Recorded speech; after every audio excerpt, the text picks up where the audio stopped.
ठीक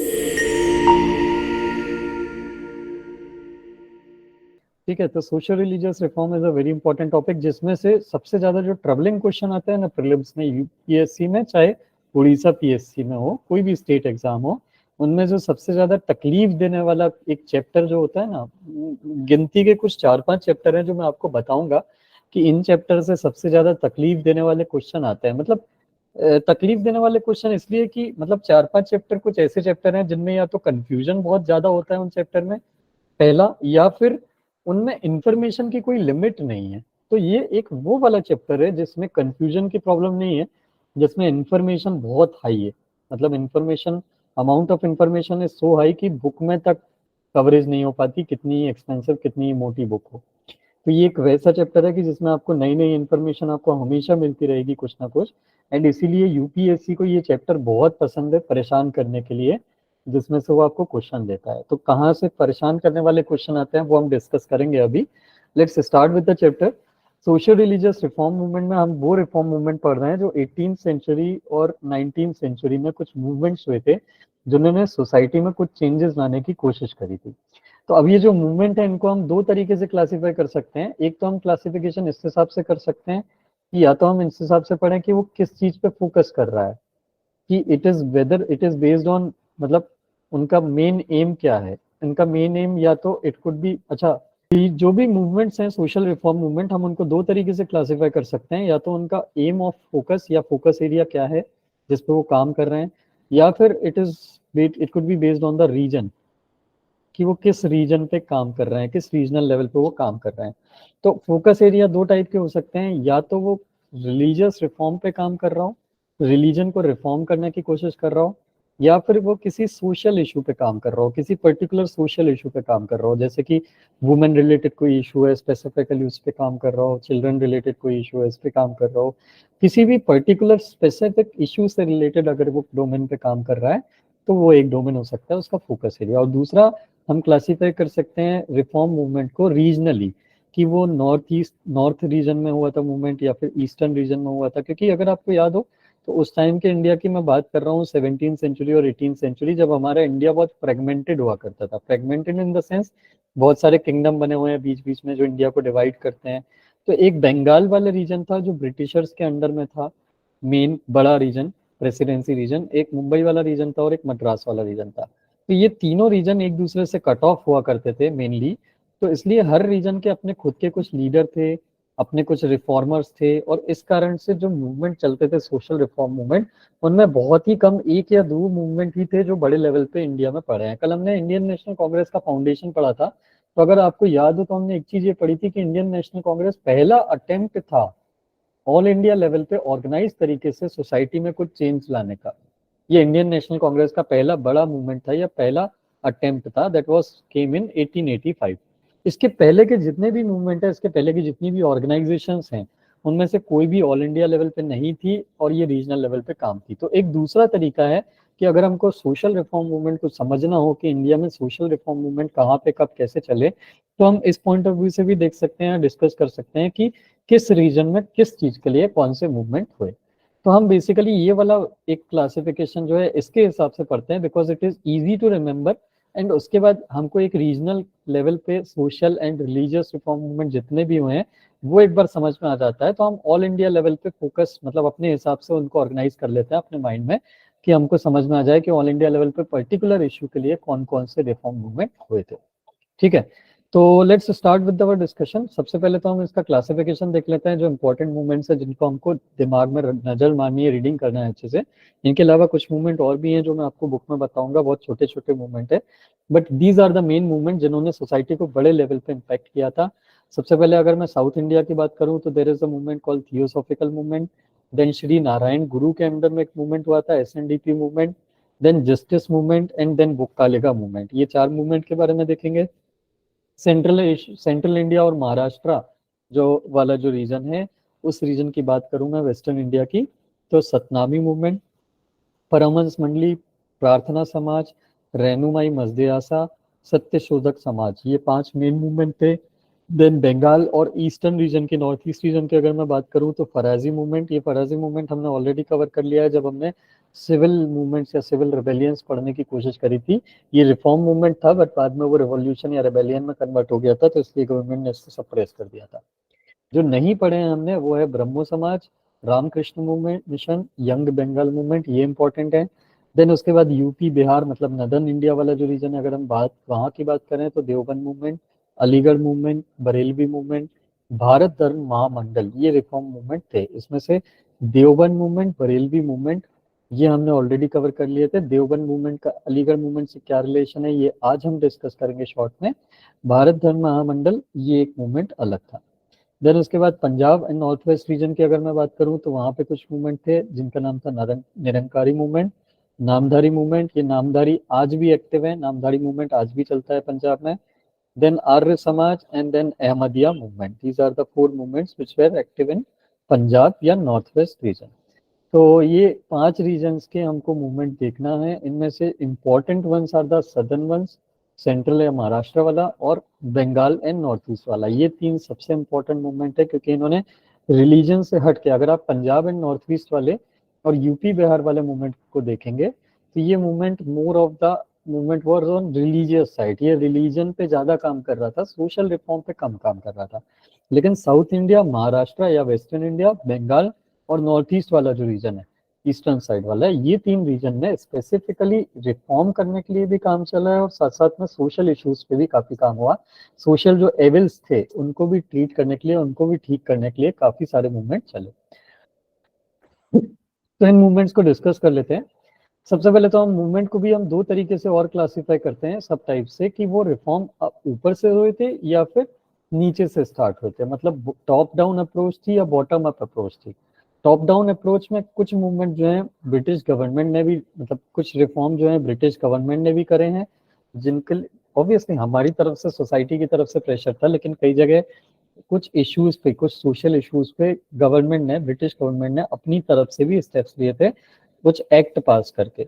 और कुछ बॉटम अप अप्रोच है। तो ऊपर वाले जो हमने मूवमेंट का भी क्लासिफिकेशन देखा, they were the bottom up approach, मतलब ग्राउंड लेवल पे जो मूवमेंट चल रहे थे, जो ऊपर से गवर्नमेंट को प्रेशर डाल रहे थे। तो कौन कौन से रिफॉर्म थे अगर हम सोशली देखे जाएं तो 4 टाइप के मेजर। कॉलोनियल इंटरवेंशन जो था, ब्रिटिश गवर्नमेंट ने जो रिफॉर्म करने की कोशिश करी अपनी तरफ से, वो मेनली 4 टाइप में, 4 ग्रुप में क्लासिफाइड थे। पहला तो एक फीमेल इन्फेंटिसाइड के रिगार्ड में उन्होंने काम किया, दूसरा विडो रिमैरिज की तरफ से काम किया, तीसरा चाइल्ड मैरिज और सती प्रथा के लिए इन्होंने रिफॉर्म करे, और चौथा ठगी और स्लेवरी से रिलेटेड कुछ रिफॉर्म करे। तो पहले तो हम ब्रिटिश गवर्नमेंट के जो थोड़े बहुत रिफॉर्म है उनको देख लेते हैं ब्रीफ में। चाइल्ड इन्फेंटिसाइड या फीमेल इन्फेंटिसाइड के लिए गवर्नमेंट ने क्या किया, एक तो लॉर्ड वेलेस्ली। अच्छा, before I move on I will tell you one more thing, कि ये जो रिफॉर्म करे ब्रिटिश गवर्नमेंट ने, ये reform, much of the reform were not successful in nature, मतलब वाइडर लेवल पे सोसाइटी में ये ज्यादा सक्सेसफुल नहीं हो पाए इन्होंने जो रिफॉर्म करने की कोशिश करी। उसका रीजन क्या था? उसका रीजन ये था, सोसाइटी में कोई सोशल लेवल क्यों रहती है। सबसे पहले तो हमको ये समझना जरूरी है, जैसे आज की डेट में सोसाइटी में डाउरी चलती है। नाउ इंडिया में एक भी पर्सन ऐसा नहीं होगा जो डाउरी लेता है या डाउरी देता है, दोनों में से कोई भी एक पर्सन नहीं होगा जो ये ना बोले कि डाउरी का सिस्टम गलत है या खराब है।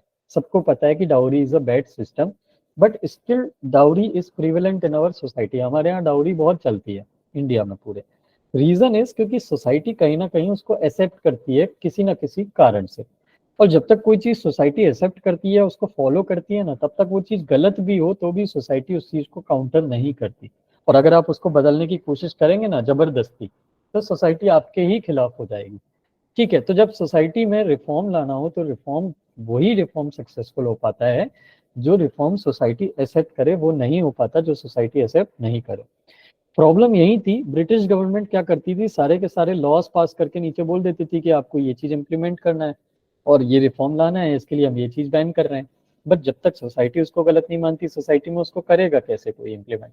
अब ग्राउंड लेवल पे तो क्या होता था, सोसाइटी छुप छुप के करती थी। अगर लॉ ने इलीगल कर दिया उसको डिक्लेयर, तो छुप छुप के करती थी, तो वो चीज कंटिन्यू रहती थी। और उस कारण से जिस चीज को खत्म करने के लिए लॉ लाया गया था, ब्रिटिश गवर्नमेंट जो डिक्लेरेशन करती थी कि अब हम इस चीज को इलीगल करते हैं, उसके डिक्लेरेशन के बाद भी वो चीज इलीगल डिक्लेयर नहीं हो पाती थी। तो उनमें से पहला एक आता है चाइल्ड इन्फेंटिसाइड। लॉर्ड वेलेस्ले 1803 में इन्होंने बंगाल में फीमेल इन्फेंटिसाइड जो है इसको बैन कर दिया था। 1870 तक आते आते ब्रिटिश गवर्नमेंट ने ऑल इंडिया लेवल पे फीमेल इन्फेंटिसाइड एक्ट जो है इसको इम्प्लीमेंट कर दिया कि अब इन्फेंटिसाइड जो है will be considered as wrong. But इसके बावजूद फीमेल इन्फेंटिसाइड जो है बंद नहीं हुआ, बस उसका तरीका बदल गया। फीमेल इन्फेंटिसाइड मतलब हम जो अपनी डॉटर्स हैं, डॉटर्स को जो किल कर देते हैं उसको बोलते हैं फीमेल इन्फेंटिसाइड।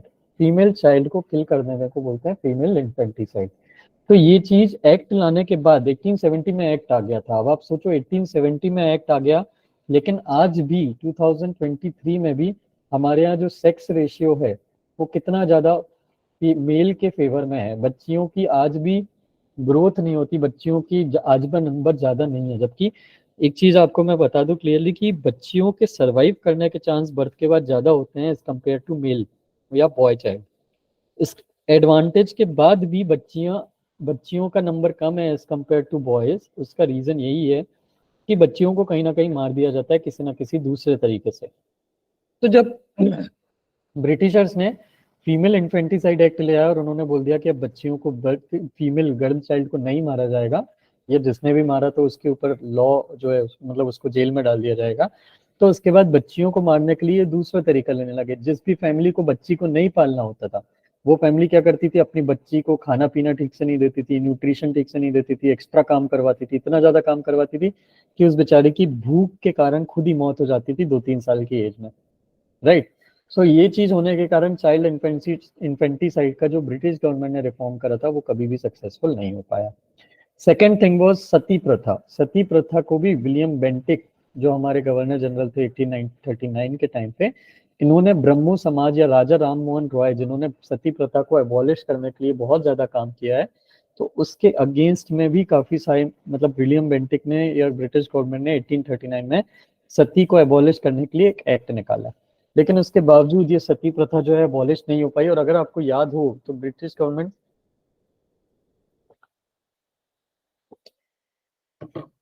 अगर आपको याद हो तो 1987 तक हमारे यहाँ सती प्रथा रिकॉर्ड हुई है राजस्थान में। लास्ट केस जो हमारे यहाँ सती का रिपोर्ट हुआ था वो हुआ था 1987 में। रूप कंवर नाम की एक फीमेल लेडी थी, उनकी डेथ हो गई थी सती प्रथा में, उनको जला दिया गया था राजस्थान में।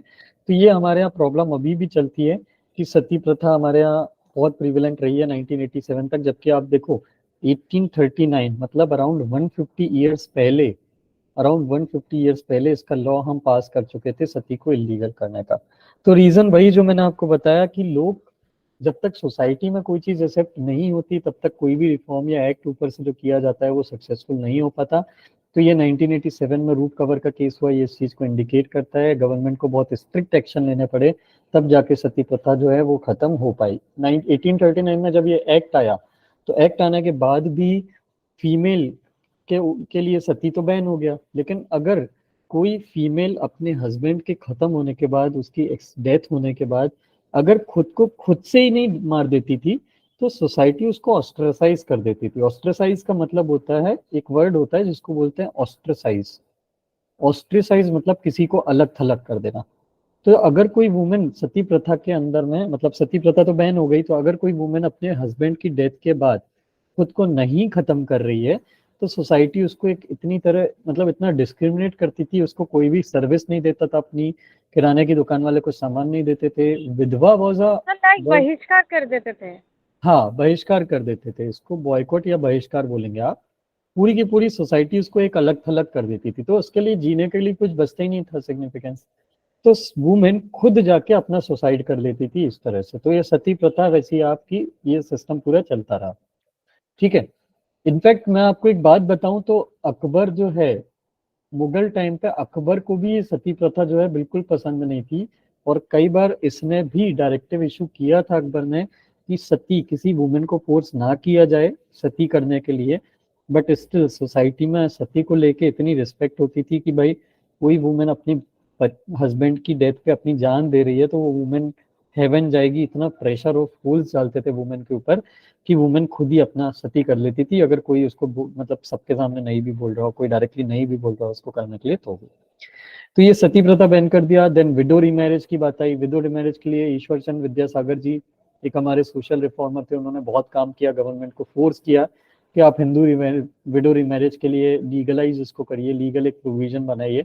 ब्रिटिश गवर्नमेंट ने इनकी बात सुन के, इनको प्रेशर को रिकॉग्नाइज करके एक एक्ट पास किया था जिसका नाम था हिंदू विडोज रीमैरिज एक्ट 1856, जिसके अंदर में विडोज को रीमैरी करने के लिए लीगली अलाउ कर दिया गया। बट स्टिल वो चीज सक्सेसफुल नहीं हुई, क्योंकि मैंने आपको वही कारण बताया, सोसाइटी एक्सेप्ट ही नहीं करती थी। अगर कोई रीमैरिज करे ना, तो रीमैरिज करने के बाद उसको रिकॉग्निशन ही नहीं मिलती थी, उसको भी बॉयकॉट कर दिया जाता था। तो अगर हिंदू रीमैरिज विडो रीमैरिज आया 1856 में, मैं आपको एक इसका स्टैटिस्टिक बताऊं तो इसके एक्ट के आने के बाद भी अगर आप देखोगे ना, तो 1850 से 1900 के बीच में टोटल लीगलाइज होने के बाद भी 50 साल के पीरियड में हार्डली 38 से 40 विडो रीमैरिज बस रिकॉर्ड हुई है पूरे इंडिया में इस 50 साल के पीरियड में। तो आप सोच लो सोसाइटी का कितना प्रेशर होता था। इनफैक्ट आज भी कई विडोज जो है रीमैरी करने से डरती हैं, क्योंकि उनको लगता है सोसाइटी उनको एक सेकेंड मैरिज की तरह देखेगा। कई लोग थोड़ा सा लिबरल हो गए हैं, तो they have started to see second marriage as a normal thing, but still गाँव में कहीं ना कहीं एक फीमेल अगर उसकी हस्बैंड की डेथ हो जाए तो पूरी की पूरी जिंदगी ऐसे ही काट लेती है, but she don't get marriage. Poverty में रह लेगी, अपने बच्चों को कैसे भी पाल लेगी, बर्तन मांज लेगी, कपड़े धो लेगी, लोगों के घरों में काम कर लेगी, सेक्सुअली एक्सप्लॉइट हो जाएगी, लेकिन रीमैरिज नहीं करेगी, क्योंकि उसको पता है सोसाइटी में उसको कोई भी फिर उसको सर्विस नहीं देगा या अच्छी नज़र से नहीं देखेगा अगर वो रीमैरिज कर लेती है तो इसको लेके कई लोगों ने रिफॉर्म करने की कोशिश करी, जिसके बारे में आगे हम देखेंगे। तो 1866 में विष्णु शास्त्री पंडित, ज्योतिराव फूले, 1860s के पीरियड की मैं बात कर रहा हूँ, 60s और 70s की। तो स्टार्टिंग फ्रॉम 1866 विष्णु शास्त्री पंडित, ज्योतिराव फूले, वीरासालिंगम पंतलु, ये तेलुगु रिफॉर्मर थे। इन्होंने एक अपनी सोसाइटी भी बनाई थी जिसका नाम 1878 में, जिसका नाम था सोसाइटी फॉर सोशल रिफॉर्म, जो हिंदू विडोज या सॉरी इन जनरल विडोज की रीमैरिज के लिए इन्होंने लोगों में अवेयरनेस फैलाने के लिए कई सारी कोशिशें की। तो ये विडो रीमैरिज की बात हो गई। उसके बाद आती चाइल्ड मैरिज की। चाइल्ड मैरिज का तो एक बहुत लंबा इशू चला। 1860 में पहली बार age of consent act British government ने पास किया था, जिसके अंदर में 10 ईयर्स से नीचे की कोई भी बच्ची जो है फीमेल चाइल्ड, उसकी मैरिज नहीं की जाएगी, ये लीगल नहीं मानी जाएगी, ये प्रोविजन बनाया था। इसके बाद काफी सारे रिफॉर्मर आए, जैसे कि जिनमें से एक थे बाल शास्त्री जाम्बेकर। इन्होंने बहुत सारा काम किया। इन्होंने फीमेल की जो एज है वो बढ़ाने के लिए काफी सारा प्रेशर डाला गवर्नमेंट पे कि उनकी मिनिमम एज जो है और बढ़ाई जाए। तो 1891 में एक एज ऑफ कंसेंट एक्ट फिर से पास हुआ था, जिसमें एज बढ़ा के 12 साल कर दी गई थी। और फिर उसके बाद 1830 में एक एक्ट फिर से आया था जिसका नाम था शारदा एक्ट। ये वुमेन एसोसिएशन थी जो उस टाइम तक एक्टिव हो गई थी 1920s में, उसके प्रेशर में आके ये शारदा एक्ट पास किया था 1830 में। तो ये शारदा एक्ट के अंदर में एज को 12 से बढ़ा के 14 कर दिया गया था कि मिनिमम एज जिसके नीचे मैरिज नहीं की जा सकती वो 14 कर दी गई है। लेकिन ये age of consent act pass करने में ब्रिटिश गवर्नमेंट को इतना ज्यादा रेजिस्टेंस या ऑपोजिशन फेस करना पड़ता था। रीजन इज कि ये जो एज के साथ छेड़खानी है, क्योंकि हमारे यहाँ उस टाइम चाइल्ड मैरिज जो है बहुत ज्यादा रिकॉग्नाइज की जाती थी। लोगों को ऐसा लगता था child marriage is the best option for marriage. आज भी अगर आपको याद हो, आपके दादी दादाजी नाना जी की अगर आपके बारे में उनके बारे में अगर आप जानते हो या थोड़ा बहुत आपको पता होगा, तो आपको पता चलेगा, आप पूछेंगे उनसे उनकी मैरिज कितनी एज में हुई थी, तो you will get to know कि उनकी मैरिज भी 14 से 20 साल की एज के बीच में हो गई होगी। अगर आप नॉर्मली पूछेंगे तो आप में से 10 लोग हैं तो 10 में से 8 के यहाँ एश्योर्ड, पक्का 10 में से 8 के यहाँ 14 से 20 के बीच में आपके दादाजी या नाना जी की शादी हो गई होगी, नाना जी नानी जी की शादी। तो उस टाइम पे चाइल्ड मैरिज इतनी ज्यादा रिकॉग्नाइज की जाती थी, कई बार तो कंडीशन इतनी खराब होती थी कि बच्चा पैदा हुआ और 1 साल का हुआ और उसकी मैरिज फिक्स कर दी होती थी कि ये 10 साल का हो जाएगा जब, या 6 साल का हो जाएगा, या 7 साल का हो जाएगा, तो इसकी इसके साथ मैरिज कर दी जाएगी। तो ये एक बहुत बड़ा इश्यू था। इसको लेके एक केस भी हुआ था 1884 में, केस हुआ था जिसका नाम था रुकमाबाई केस। ये जो एज ऑफ कंसेंट एक्ट 1891 मैंने आपको बताया, ये रुकमाबाई केस के अंदर में हुआ था। ये रुकमाबाई केस के अंदर में क्या हुआ था कि रुकमाबाई हमारे इंडिया की पहली फिजिशियन है, पहली मेडिकल फिजिशियन थी। तो रुकमाबाई की शादी जो है ये जब 10 साल की होने वाली थी तब फिक्स हो गई, और ऐसा बोला गया कि 10 साल के बाद इनकी शादी कर दी जाएगी। जब ये 1-2 साल बाद, 2-3 साल बाद जब इनकी शादी होने लगी तो इन्होंने मना कर दिया कि मुझे शादी नहीं करना। मतलब इनकी शादी होगी 11-12 साल की जब ये थी तब इनकी शादी हो गई। उसके बाद ये पढ़ाई में लग गई। पढ़ाई में लगने के बाद जब ये थोड़ी बड़ी हो गई 16-17 साल की, तो फिर इन्होंने बोला कि मुझे पढ़ाई करना है आगे, तो मैं शादी नहीं करूंगी, या मतलब शादी तो हो चुकी है, मैं अपने पति के घर नहीं जाऊंगी, ऐसा इन्होंने बोला। तो जब इनके जो हस्बैंड थे, इन्होंने कोर्ट में केस लगा दिया कि लीगली तो ये मैरिड है हमसे, तो इनको घर तो आना पड़ेगा। तो रुकमा बाई को कोर्ट ने बोला कि आपका वहां पे जाना बनता है, आपके हस्बैंड के घर आपको जाना पड़ेगा, क्योंकि आपकी शादी एज ऑफ कंसेंट एक्ट के अकॉर्डिंग 10 साल के ऊपर जब आप हो गई थी तब आपकी शादी हुई थी, तो आपकी लीगल एज में शादी हुई है। तो रुकमा बाई ने बोला कि 11 साल की भी हो गई थी मैं, तो भी 11 साल की उम्र में इतनी समझदार तो नहीं थी मैं कि मैं डिसाइड कर पाऊँ कि मुझे शादी करना चाहिए कि नहीं करना चाहिए। तो उस अकॉर्डिंग तो मैं ये शादी को नहीं मानती। तो उन्होंने ये बोला कि आपको जो करना है करो, आपको मुझे जेल में डालना है आप मुझे जेल में डाल दो, लेकिन मैं शादी नहीं करूंगी। बात इतनी बढ़ गई कि क्वीन विक्टोरिया तक, इंग्लैंड तक ये बात गई कि एक लड़की है 18-20 साल की जो अपने हस्बैंड के घर नहीं जाना चाहती क्योंकि उसको शादी नहीं करना है या वो शादी को रिकॉग्नाइज नहीं करती। तो फिर फाइनली ब्रिटिश गवर्नमेंट को घुटने टेकने पड़े, और रुकमा बाई के केस में रुकमा बाई को, क्योंकि ब्रिटिश गवर्नमेंट में भी काफी सारे ऑफिसर्स थे जो ये बात एक्सेप्ट करते थे कि हाँ यार, ऐसे बच्चियों की या बच्चों की शादी नहीं कराना चाहिए, people should have independence to decide. मतलब अब मैं बात कर रहा हूँ, हमारे यहाँ गवर्नमेंट वो है जो एक्सप्लॉइट करती है हमको, लेकिन उनमें भी कुछ ऑफिसर्स ऐसे हैं जो ये बोल रहे हैं कि भाई child marriage is not a good thing, मतलब people should have the independence to decide whether they want to marry और नॉट। इतनी कम उम्र में करना is not the right thing. तो रुकमा बाई के केस में वो जीत गई, और उसके बाद इसी रुकमा बाई केस के जीतने के कारण ही फिर एज ऑफ कंसेंट एक्ट 1891 पास किया गया, जिसमें मिनिमम एज बच्चों की बढ़ा के, शादी की, मैरिज की बढ़ा के 12 साल कर दी गई। तो this is a very important provision. ये Sharda act was the last act, और उसके बाद जब हमको इंडिपेंडेंस मिल गई, तो इंडिपेंडेंस मिलने के बाद हमने उसको 16 ईयर्स कर दिया था। बाद में उसको बढ़ा के फिर 1980 में फिर हमने 18 ईयर्स उसको करा था minimum age for marriage. Sir consent act में कितना age? Age of consent act 1860, तो एज ऑफ कंसेंट एक्ट 1860 में 10 ईयर थी, 1891 में उसको 12 ईयर कर दी। शारदा एक्ट 1830 में जो आया था फिर नेक्स्ट एक्ट, तो उसमें बढ़ा के 14 ईयर कर दी, और फिर इंडिपेंडेंस के बाद इट वाज मेड 16 ईयर। और फिर फाइनली जब 1980s में हमने एक बार और इसमें रिफॉर्म करा था चाइल्ड मैरिज एक्ट में, तो उस prohibition of child marriage act जो हमारा था उसमें जब चेंज करा था तो उसमें 18 ईयर्स हमने कर दी थी। आज की डेट में जो हमारा एक्ट है जो एज, मिनिमम एज बताता है कि कितनी होनी चाहिए शादी के लिए, that is prohibition of child marriage act, वो वाला एक्ट है। सर हाँ। 1891 कितना एज?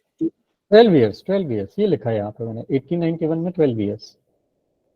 सर ये भी कंसेंट एक्ट है क्या? कंसेंट एक्ट मतलब, हाँ ये एज ऑफ कंसेंट एक्ट है, इसका नाम वही था, अमेंडमेंट हुआ है ना बस इसमें। Yes sir. ओरिजिनल एक्ट है 1860, इसमें बस चेंज किया है एज को, तो नेम सेम है, बस ईयर बदल गया। फिर उसके बाद जो 1830 वाला जो आया था ना, वो बेसिकली एक ऑर्गेनाइजेशन के प्रेशर में आया था, तो इसलिए उसका नाम बदल के जिस जिस बच्ची के कारण वो चेंज हुआ था एक्ट में, उसका नाम शारदा था, इसलिए उसका नाम शारदा एक्ट रख दिया उसका बदल के। Alright. Hello sir, Sharda act में कितना साल हुआ? 14 ईयर्स। सर वो 1830 होगा क्या 1930 होगा? अच्छा सॉरी सॉरी सॉरी, मैंने उसको गलती से 18 लिख दिया, आई am sorry public. 1930, right right right, वो मेरे दिमाग में 18 चल रहा था तो मैंने गलती से 18 बोल दिया, लिख दिया। It is 1930। Okay okay everyone, ठीक है। उसके बाद आते हैं, ये हो गया हमारा चाइल्ड मैरिज वाला, क्या रिफॉर्म करे ब्रिटिश गवर्नमेंट ने, हम सिर्फ रिफॉर्म देख रहे हैं ब्रिटिश गवर्नमेंट के। अच्छा, इसका बहुत सारे हमारे रिफॉर्मर्स ने प्रोटेस्ट करा, मैंने जैसा कि आपको बताया, उनमें सबसे प्रोमिनेंट नेम था जिन्होंने प्रोटेस्ट करा था, दैट वाज बाल गंगाधर तिलक। इनका ये कहना था, जो लोग इसका अपोजिशन कर रहे थे उनका ये कहना था कि ये जो शादी की डेज फिक्स है ना, ये हिंदू कस्टम के अकॉर्डिंग या हिंदी रिलीजन के अकॉर्डिंग फिक्स हैं, और अगर आप इसमें चेंज कर रहे हो, इसमें छेड़खानी कर रहे हो, तो बेसिकली आप हिंदू रिलीजन और हिंदू कस्टम्स के साथ छेड़खानी कर रहे हो, जिसको हम एक्सेप्ट नहीं करते, आप हमारे कल्चर में इंटरफियर कर रहे हो। और इसीलिए बहुत ज्यादा इसका अपोजिशन एक्ट का इन लोग करते थे, जिसके कारण ब्रिटिश गवर्नमेंट तो रुकी नहीं, लेकिन इन लोगों ने बेसिकली उसको एक टूल बना लिया रिफॉर्मर्स ने कि ये ब्रिटिश गवर्नमेंट मतलब लोगों में ये चीज फैलाने के लिए कि ब्रिटिश गवर्नमेंट हमारे लिए बहुत हार्मफुल है, ये चीज के बताने के लिए ये एक और उन्होंने पॉइंट यूज करने की कोशिश करी थी कि देखिए हमारे सोशल कस्टम जो है, हिंदू कस्टम जो है, उसको बिगाड़ने की कोशिश कर रही है ताकि लोग ब्रिटिश गवर्नमेंट के अगेंस्ट में हो जाएं। तो ये भी उन्होंने एक टूल यूज किया था लोगों में अवेयरनेस या लोगों को ब्रिटिश गवर्नमेंट के अगेंस्ट में ले जाने के लिए। ठीक है, चल। देन उसके बाद आता है ठगी एक्ट, एक और एक्ट ब्रिटिश गवर्नमेंट लाई थी। ये बहुत छोटा सा एक्ट है लेकिन प्रीलिम्स के लिए इंपॉर्टेंट हो जाता है।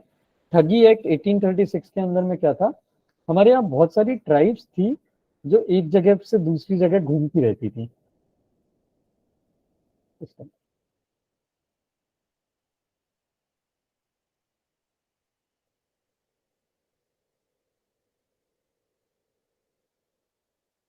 हाँ, तो हमारे यहाँ बहुत सारी वो थी ट्राइब्स जो एक जगह पे सेटल्ड नहीं थी। और जैसा कि मैंने आपको पहले भी बताया था कि ब्रिटिशर्स जो हैं वो हमेशा ये चाहते थे कि कोई भी इधर से उधर घूमे ना, जितने ज्यादा लोग सेटल्ड रहें उतना अच्छा, क्योंकि जितने ज्यादा लोग सेटल्ड रहेंगे उतने ज्यादा लोग एग्रीकल्चर करेंगे, और जितना एग्रीकल्चर होगा उतना ही उनको रेवेन्यू अर्न होगा, क्योंकि उनकी जो रेवेन्यू का सोर्स था वो एग्रीकल्चर था मेनली।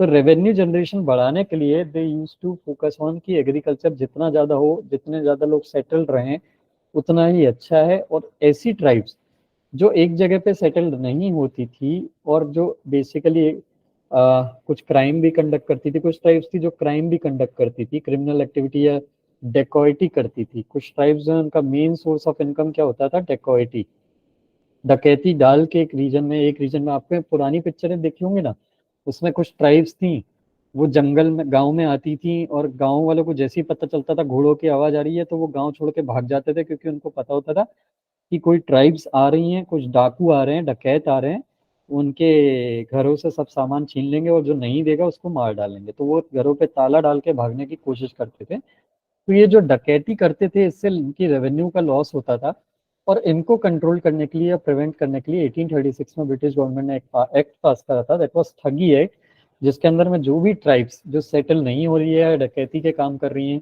तो उनपे वो क्रिमिनल एक्ट लगाते थे या क्रिमिनल प्रोविजन लगा के उनपे पेनाल्टी लगाते थे। देन उसके बाद एक स्लेवरी एबोलिशन एक्ट 1843 में ये भी उन्होंने पास किया था। कई बार क्या होता था, डेप्ट ट्रैप के अंदर में किसान फंस जाता था। व्हाट इज डेप्ट ट्रैप, व्हाट इज डेप्ट ट्रैप, कोई बता सकता है डेप्ट ट्रैप क्या होता है? अनिल? No sir. स्मृति? जो वो लोग जो अपने जमीन गिरवी के जो लेते थे ना, हाँ हाँ, फिर से बोलो, उसके अगेंस्ट जो डेट करते थे, फिर से जो बोलो। पैसा कुछ अपने जमीन गिरवी रख के उसके अगेंस्ट पैसा या कुछ लाते ओके थे। और ओके, फिर? फिर वो जो जमींदार है उसके अगेंस्ट वो उनको बहुत लूटते थे, या फिर अ, ज्यादा चार्ज करते थे डेप्ट। और थोड़ा सोचो। So the charge required to free from any क्या स्मृति, एक बार रिपीट करोगे थोड़ा सा? yes sir, the actually it is the means the rate or the energy required to free from a charge or from a trap or that minimum amount. Okay, see what is डेप्ट trap? डेप्ट trap मैं आपसे इसलिए पूछा हूँ क्योंकि आज भी हमारी कंट्री में डेप्ट ट्रैप चलता है। तो डेप्ट ट्रैप में क्या होता है ना, किसान फंस जाता है। ठीक है, कैसे? लेटस से मेरे पास एग्रीकल्चर करना है तो मुझे कुछ इनपुट लगेंगे, इनपुट मतलब क्रॉप्स लगेंगी, मतलब सॉरी सीड्स लगेंगी, फर्टिलाइजर लगेंगे, पेस्टिसाइड लगेंगे, कुछ तो सामान लेना पड़ेगा, तब तो मैं एग्रीकल्चर कर पाऊंगा। अब अगर फार्मर के पास पैसे नहीं है और फार्मर मनी लेता है किसी से और लेटेस्ट से वो इतना अर्न नहीं कर पाता है, या तो इतना अर्न नहीं कर पाता है या फिर उसकी क्रॉप फेल हो जाती है किसी कारण से, लेटेस्ट से बरसात आ गई, फेमाइन आ गया। आप सबने लगान पिक्चर देखी है ना, तो लगान में क्या होता है, 3 साल से सूखा पड़ जाता है, सूखा पड़ जाता है तो क्रॉप ही ग्रो नहीं हो पाती, तो पैसे कहाँ से चुकाएंगे, रेवेन्यू कहाँ से देंगे, राइट। तो उस केस में क्या करेगा किसान, जब इसकी अर्निंग ही नहीं हुई इतनी, तो ये जो है ये इसके जिस आदमी से इसने पैसे लिए थे, इस आदमी के ट्रैप में फंस गया। कैसे, अब ये इससे और पैसे लेगा कि भाई मुझे एग्रीकल्चर करना है, बदले में मैं आपको आपकी अपनी पूरी क्रॉप दे दूंगा, ठीक है, आप मुझे पैसे दे दीजिए, सिर्फ अपने घर के खाने के लिए निकालूंगा थोड़ा सा और बाकी पूरा आपको दे दूंगा, या फिर आपको लैंड अपना दे दूंगा और लैंड देने के बाद आप मुझे बस पैसे देते जाना, तो मैं एग्रीकल्चर करके आपको क्रॉप शेयर करता जाऊंगा। तो एक बार ये जब नहीं चुका पाया, तो नहीं चुका पाने के मतलब जब फर्स्ट टाइम इसने डेप्ट लिया तो वो डेप्ट नहीं चुका पाया, तो उसको सेकंड टाइम फिर से डेप्ट लेना पड़ा, और वो पुराने डेप्ट को चुकाने में नया डेप्ट लेगा, नए डेप्ट को चुकाने के लिए फिर एक और डेप्ट लेगा, एक और डेप्ट को चुकाने के लिए फिर और आगे डेप्ट लेगा। ऐसे बेचारा वो ट्रैप में फंस जाता था, और एक बार साइकिल में फंस गया ना, तो वो साइकिल में ऐसा फंस जाता था कि वो आगे कुछ कर ही नहीं सकता लाइफ में, वो हमेशा पुराने डेप्ट को ही चुकाने के लिए एक और डेप्ट लेता रहेगा। दिस इज कॉल्ड एज डेप्ट ट्रैप। कई बार तो ये जमींदार किसी किसान को फंसाने के लिए और उसकी जमीन हड़पने के लिए खुद ही क्रॉप में आग लगा देते थे। जैसे कभी रात का टाइम है, धीरे से अपने एक लड़के को भेज देते थे, और वो क्योंकि अगर उसकी क्रॉप अच्छी ग्रो हो गई और उसने अच्छी इनकम अर्न कर ली, तो उनको पता होता था ये अपना जो उधारी ली है उसने वो चुका देगा, और उधारी चुका देगा तो वो हमारे चंगुल से बाहर निकल गया, अब ये हमारी एक इनकम का सोर्स खत्म हो जाएगा, इंटरेस्ट पेमेंट वगैरह। तो ये लोग क्या करते थे, जैसे ही उसकी क्रॉप ग्रो हो गई, तो रात में एक दिन एक लड़का भेज के और उस पर आजू बाजू में कुछ फ्यूल डलवा के, केरोसिन डलवा के, और उसमें आग लगवा देते थे। एक फसल में तो जरा सी आग चिंगारी गई और फैल जाती थी आग, तो पूरे खेत में आग फैला देते थे, और उसके बाद क्रॉप पूरी बर्बाद हो गई। तो अब उस बेचारे के पास कुछ पैसे नहीं बचे। अब उसको दो चीजों के लिए पैसे चाहिए, एक तो उसको दोबारा फसल उगानी है तो उसके लिए भी पैसे की जरूरत है, और पुरानी जो उधारी चुकाना है उसको, उसके लिए भी उसको पैसों की जरूरत है। तो अब उस जिस बेचारे के पास अपनी पहली क्रॉप उगाने के लिए पैसा नहीं था, तो वो दूसरी क्रॉप के लिए पैसा कहाँ से लाएगा। और दूसरी क्रॉप का तो ठीक है, अब जब वो दूसरी क्रॉप उगाने के लिए जब पैसे लेने जाएगा, तो जमींदार क्या बोलेगा, जिसने पैसे दिए थे उसको, वो क्या बोलेगा, पहले मेरा पुराना वाला उधारी चुकाओ। तो अब या तो उसके पास दो ऑप्शन है, या तो वो अपनी जमीन उसको दे दे, या फिर अपने गहने गिरवी रख दे, या अपनी प्रॉपर्टी के पेपर्स रख दे, या फिर ये बोले कि ठीक है आप मुझे उधारी दे दो, अभी नहीं, मैं उगा के क्रॉप ग्रो करके और आपको दोनों के उधारी का एक साथ दे दूंगा, या फिर थोड़ा अभी दे दूंगा, थोड़ा अगली क्रॉप में दे दूंगा। अब वो बेचारा 3-4 साल के लिए तो ऐसे ही फंस गया, वो कहीं और जा नहीं सकता। तो दिस इज कॉल्ड एज डेप्ट ट्रैप। जब एक किसान किसी डेप्ट की साइकिल में फंस जाता है ना, तो उसको बोलते हैं ट्रैप में फंस गया हो। और ये आज भी चलता है हमारे यहाँ, जो बहुत पिछड़े गांव हैं, जहाँ पे लोग आज भी बैंकिंग सर्विसेज को एक्सेस नहीं कर सकते, या जिनको बैंकिंग का आइडिया नहीं है, जिनको ये नहीं पता कि वो किस क्रॉप लोन ले सकते हैं, तो वो ऐसे मनी लेंडर्स के ट्रैप में फंसते रहते हैं। तो दिस इज नोन एज डेप्ट ट्रैप। तो यही एक इशू वहाँ पे उस टाइम चलता था डेप्ट ट्रैप का, जो कंटिन्यू रहा। ठीक है, तो ये अब ये डेप्ट ट्रैप में फंस जाते थे ना, तो मैक्सिमम जमींदार से या मैक्सिमम लोग जो मनी देते थे, मनी लेंडर जो होते थे, जो मनी देते थे, एक बार ये फंस गया तो उसको वो स्लेव बना लेते थे। वो बोलते थे तुम मेरे पैसे नहीं चुका पा रहे हो, तो अब या तो तुमको हमारे घर में मजदूर बनना पड़ेगा फ्री का, मतलब हमारे लिए काम करो अब साल भर बिना सैलरी के, या फिर अपने किसी परिवार के मेंबर को भेजो, या तो पूरे परिवार को भेजो, मजदूरी करे वो हमारे यहाँ जब तक तुम्हारा पैसा नहीं चुक जाता।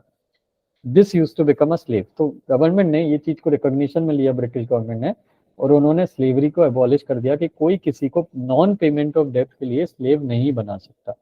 बट इसका भी बहुत लिमिटेड इम्पैक्ट था, क्योंकि ये चीज चेक करने के लिए आपको एक पूरी की पूरी आर्मी चाहिए अपनी। हर गांव में आप 4 आदमी बैठाओ जो चेक करें कि कोई किसी के यहाँ बंधुआ मजदूरी तो नहीं कर रहा, स्लेव तो नहीं बना, ये चेक करने के लिए।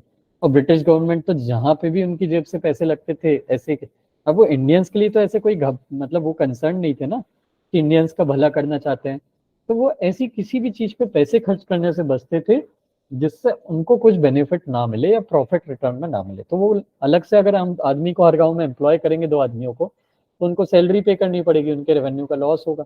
तो इस कारण से ये सक्सेसफुल नहीं हुआ, क्योंकि there was no one to supervise कि कोई स्लेवरी तो नहीं चल रही है गांव में, और इसलिए हमारे यहाँ स्लेवरी इंडिपेंडेंस के बाद तक भी चलती रही। ठीक है, ये तो हो गया हमारे ब्रिटिश गवर्नमेंट के जो उन्होंने रिफॉर्म करने की कोशिश करी, ये हमने देख लिया। इसमें कोई डाउट है किसी को?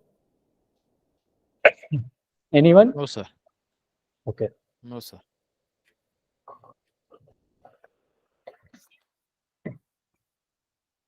ठीक है। तो अब हम आते हैं रीजनल लेवल पे, जो कुछ बड़े मूवमेंट्स हुए, उन बड़े मूवमेंट्स को डिस्कस करने आते हैं एक एक मूवमेंट करके। सबसे पहले हम बंगाल या ईस्ट इंडिया के मूवमेंट्स को पढ़ते हैं। ईस्ट इंडिया के मूवमेंट्स में इंपॉर्टेंट मूवमेंट्स कौन से थे? सबसे पहले था यंग इंडिया मूवमेंट। ये पायोनियर मूवमेंट था। पायोनियर मूवमेंट मतलब one of the first movement था जो बंगाल में स्टार्ट हुआ था। ये किसने स्टार्ट किया था? हेनरी विवियन डेरोजियो नाम के एक बहुत ही यंग प्रोफेसर थे। यंग प्रोफेसर थे मतलब इनकी एज ज्यादा नहीं थी, हार्डली 30s में स्टार्टिंग में थे, लेट 20s और यंग 30s में थे, इनिशियल 30s में। तो ये बहुत यंग प्रोफेसर थे कॉलेज के, जो अपने स्टूडेंट्स को मोटिवेट करते थे कि आप रेवोल्यूशन लाओ आपके अगेंस्ट में, आपकी कंट्री में जो चल रहा है। ये एक यूरोपियन प्रोफेसर थे जो इंडिया में पढ़ाते थे।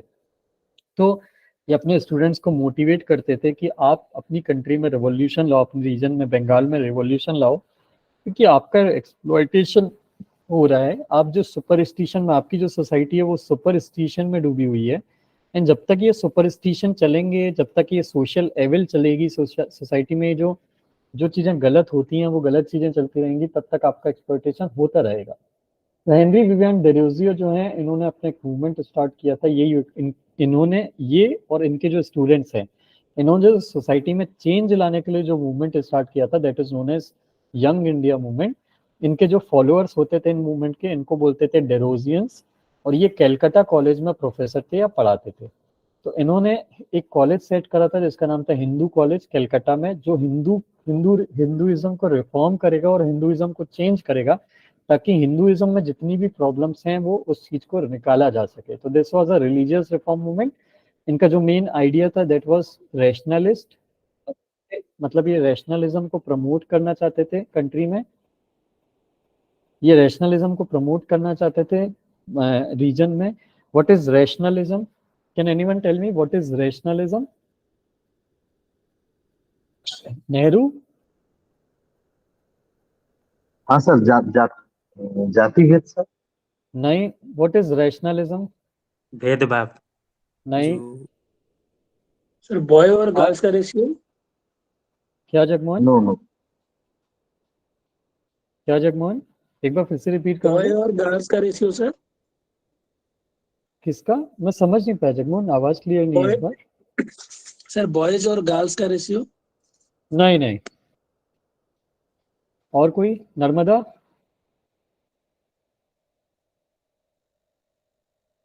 नर्मदा, मेरी आवाज आ रही है? Yes, sir. What is rationalism? Caste caste के बीच में जो ये था उसके खिलाफ जो हुआ था, किस किस खिलाफ? कास्टिज्म को लेकर। नहीं नहीं, आई am asking in general, rationalism किसको बोलते हैं? साई? सर ठीक से डिस्ट्रीब्यूट होना। नहीं। रविंद्र?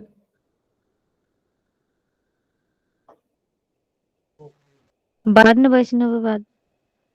नहीं। Ravindra? Sir religious religious religious? नहीं। Girish? Ji sir. What is hello rationalism? हाँ Ravindra? Sir sir equal distribution sir. नहीं। Smriti? So, behavior according to religion. नहीं। मेरा वर्ड सुना आप लोगों ने? मैंने क्या पूछा है? मैंने पूछा है what is rationalism. Rationalism. What is rationalism? This is an important concept. ये आपको अभी मॉडर्न हिस्ट्री, वर्ल्ड हिस्ट्री में पढ़ने के लिए आएगा। अगर आप में से किसी का ऑप्शनल पॉलिटिकल साइंस है या सोशियोलॉजी है यूपीएससी में, तो उनको भी ये वर्ड बहुत काम आएगा और बहुत रिपीटेडली आएगा। Aarti? No idea, sir. Debashish?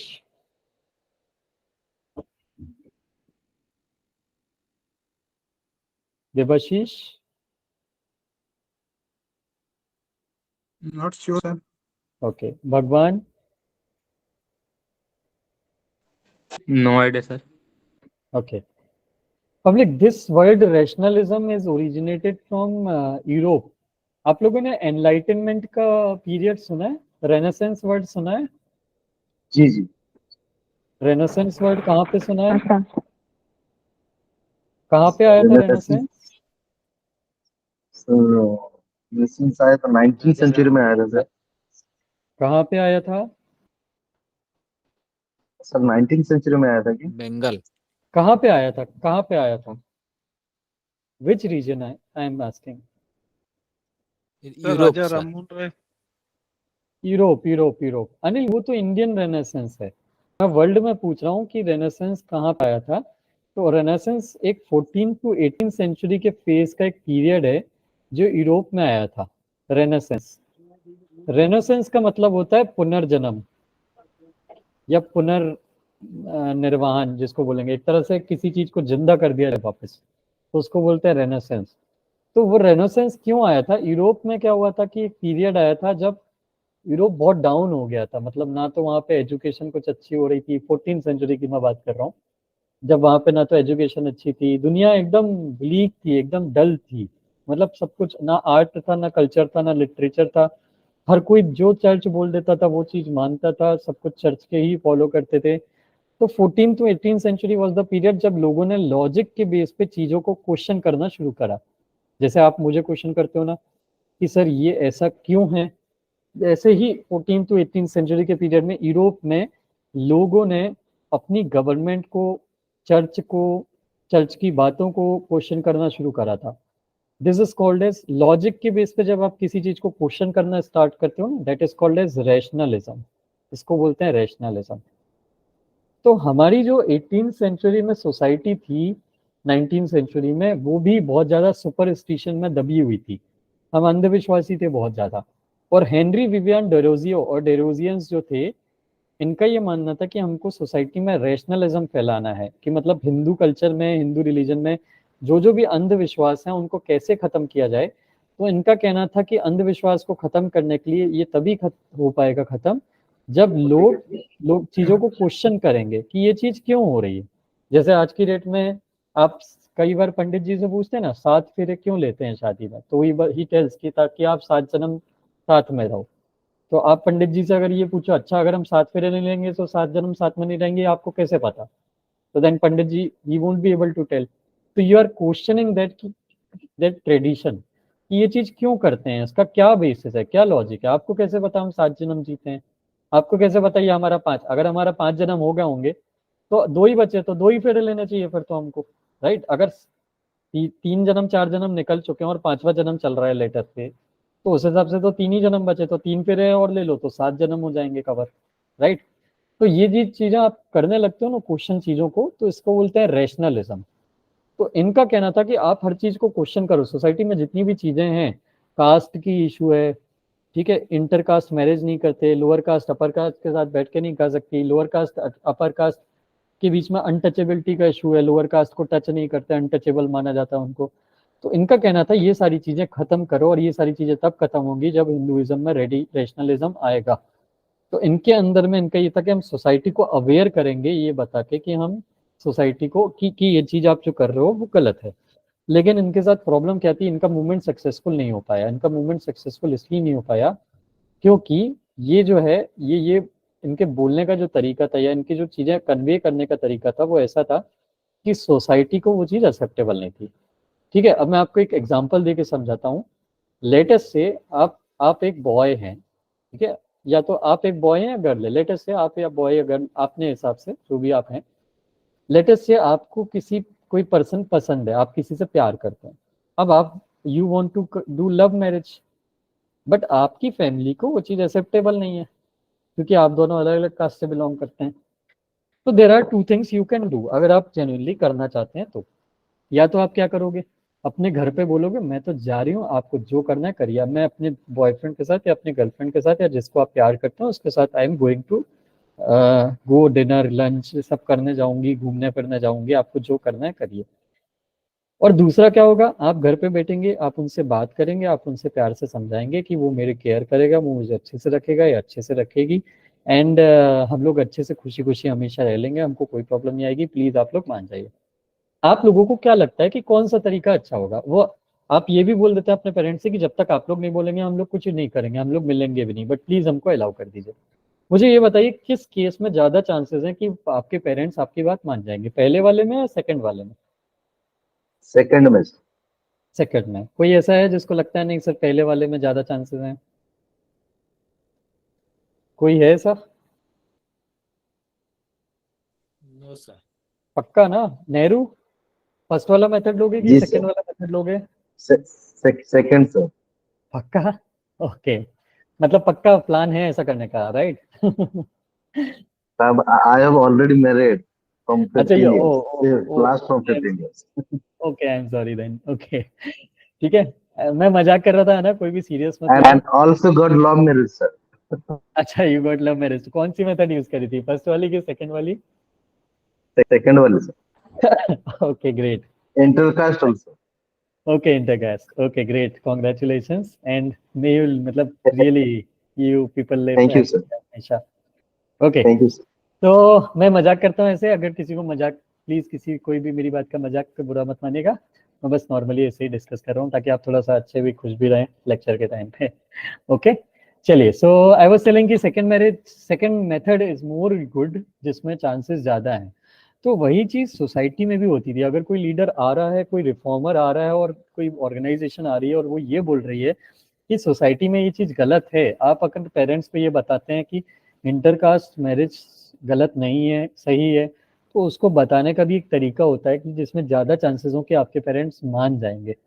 तो वैसी सिचुएशन में आपके पास, आपको सही तरीका यूज करना है, the most important thing, and उसी चीज को याद में अगर ध्यान दिया जाए तो इन्होंने यही गलती करी, इनका जो तरीका था ना वो बहुत ही गलत था। ये लोग क्या करते थे ना, ओपनली जैसे कि इंटरकास्ट मैरिज करवाना, ओपनली बैठ के ऐसे मतलब लोअर कास्ट और अपर कास्ट को एक साथ बैठा के लंच और डिनर करवाना सबके सामने, एकदम पब्लिक में, फुल पब्लिक व्यू में, ये लोग ये करते थे। और इनका ये एटीट्यूड रहता था कि देखो हम इंटरकास्ट मैरिज करवा रहे हैं एकदम खुल के, हम एकदम सबको अपर लोअर कास्ट को एक साथ बिठा के खिला रहे हैं। तो अब मैं बात कर रहा हूँ 1800s की, जब भगवान पे इतना विश्वास रहता था कि आदमी सुबह सो के उठ के काम करे ना करे, भगवान के सामने नारियल पहले जरूर फोड़ता था। आज की डेट में तो हम पढ़ाई की टेंशन में भी कई बार भगवान का नाम लेना भूल जाते हैं, राइट? उस टाइम की बात कर रहा हूँ जब भगवान की इतनी ज्यादा, रिलीजन की इतनी ज्यादा इंपॉर्टेंस हुआ करती थी। तो अगर आप उनके सामने बैठ के ये चीज करोगे जो रिलीजन में टोटली गलत मानी जाती है, तो ऑब्वियसली सोसाइटी आपके अगेंस्ट में हो जाएगी। 1838 में इन्होंने society for acquisition of general knowledge बनाई थी, जिसका काम था वेस्टर्न आइडियाज या वेस्टर्न नॉलेज को प्रमोट करना। और ये खुद जो थे, इनमें इन ऑर्गेनाइजेशन के जो मेंबर्स थे खुद एथीस्ट थे। तो एक तो आप वैसे ही वो काम कर रहे हो जो रिलीजन के अगेंस्ट में माना जाता है, और दूसरा आप खुद ने डिक्लेयर करके रखा है आपने कि हम किसी रिलीजन को नहीं मानते। तो ऑब्वियसली सामने वाला तो यही सोचेगा ना कि आप हमारे धर्म को भ्रष्ट करने की कोशिश कर रहे हो, आप तो खुद का तो आपका कोई रिलीजन नहीं है, दूसरा आप वो चीज करने की कोशिश कर रहे हो जो हमारे रिलीजन को भ्रष्ट कर रहा है। तो ऑब्वियसली इस ऑर्गेनाइजेशन को रेडिकल ऑर्गेनाइजेशन माना जाता है, ऐसी ऑर्गेनाइजेशन रेडिकल ऑर्गेनाइजेशन मानी जाती है। इनके अकॉर्डिंग हिंदुइज्म में जो भी है सब कुछ खराब है, सब कुछ पुराना है, सब कुछ बकवास है और सब कुछ बदल देना चाहिए। तो लोग इस चीज को कैसे एक्सेप्ट करेंगे? सोशल रिफॉर्म तो कभी भी ऐसे नहीं होता इतने फास्ट रेट पे, और इसलिए इस ऑर्गेनाइजेशन को इतनी एक्सेप्टेंस नहीं मिली। इनके आइडियाज बहुत जबरदस्त थे, एक चीज मैं आपको बता दूं, इनके आइडियाज बहुत अच्छे थे। जो भी आइडियाज ये बोलते थे दे वेर पर्टिकुलरली दोस्त जो सोसाइटी को अच्छी डायरेक्शन में ले जाए, लेकिन इनका बोलने का तरीका या कन्वे करने का तरीका, इतना कम्युनिकेशन का सिस्टम इतना बेकार था कि लोगों ने इनको एक्सेप्ट नहीं किया, और धीरे धीरे ये मूवमेंट जो है वो खत्म हो गया। द सेकेंड मूवमेंट was ब्रह्मो समाज. This is one of the very extremely important movement in the history of India. ये मूवमेंट स्टार्ट कैसे हुआ? 1815 में एक लीडर थे हमारे, इनका नाम सबने सुना होगा आप लोगों ने, राजा राम मोहन रॉय। तो इन्होंने एक ऑर्गेनाइजेशन बनाई, आत्मीय सभा, जिसमें आत्मीय सभा मतलब सोसाइटी ऑफ फ्रेंड्स, मतलब इसमें ये बेसिकली कुछ एक ग्रुप बैठता था, और जितनी भी रिलीजियस स्क्रिप्चर्स हैं जैसे कि कुरान हो गई, जैसे कि गीता हो गई, जैसे कि वेदास हो गए, इन सब का डिस्कशन होता था, रिलीजियस डिस्कशन, कि किस पॉइंट का क्या सेंस है, क्यों बोला गया है, सब कुछ डिस्कस करते थे। राजा राम मोहन की बाई की अगर मैं बात करूं तो ये बहुत ही बड़े, मतलब बहुत ही पढ़े लिखे इंसान थे, बहुत ही ज्यादा जिनकी रेस्पेक्ट थी सोसाइटी में। He was an internationalist. Internationalist मतलब ये सिर्फ इंडिया का नहीं, पूरे वर्ल्ड की सोसाइटी का सोचते थे कि कैसे वर्ल्ड वाइड लोग जो है इंटरनेशनली पीस जो है वो अचीव कर सकें। तो इन्होंने, राजा राम मोहन रॉय ने रिलीजियस डिस्कशन करने के लिए ये एक ग्रुप बनाया था, जिसमें ये सोसाइटी, मतलब किसी भी रिलीजन में स्क्रिप्चर्स ने, ये रिलीजन को गलत साबित करने पे नहीं तुले थे, ये किसी भी रिलीजन में जो चीज लिखी हुई है किताबों में उसका सही इंटरप्रिटेशन करके लोगों तक पहुंचाना चाहते थे कि आप जो फॉलो कर रहे हैं ऐसा वेदों में, कुरान में कहीं नहीं लिखा। जो आप फॉलो कर रहे हैं वो अंधविश्वास है जो लोगों ने डिस्टॉर्ट कर दिया है टेक्स्ट में जो लिखा हुआ है इसको, मतलब गलत कर दिया है। तो हम वो चीज सही करने की कोशिश कर रहे हैं कि वेदों में जो सही लिखा है वो चीज हम आप तक पहुंचाना चाहते हैं।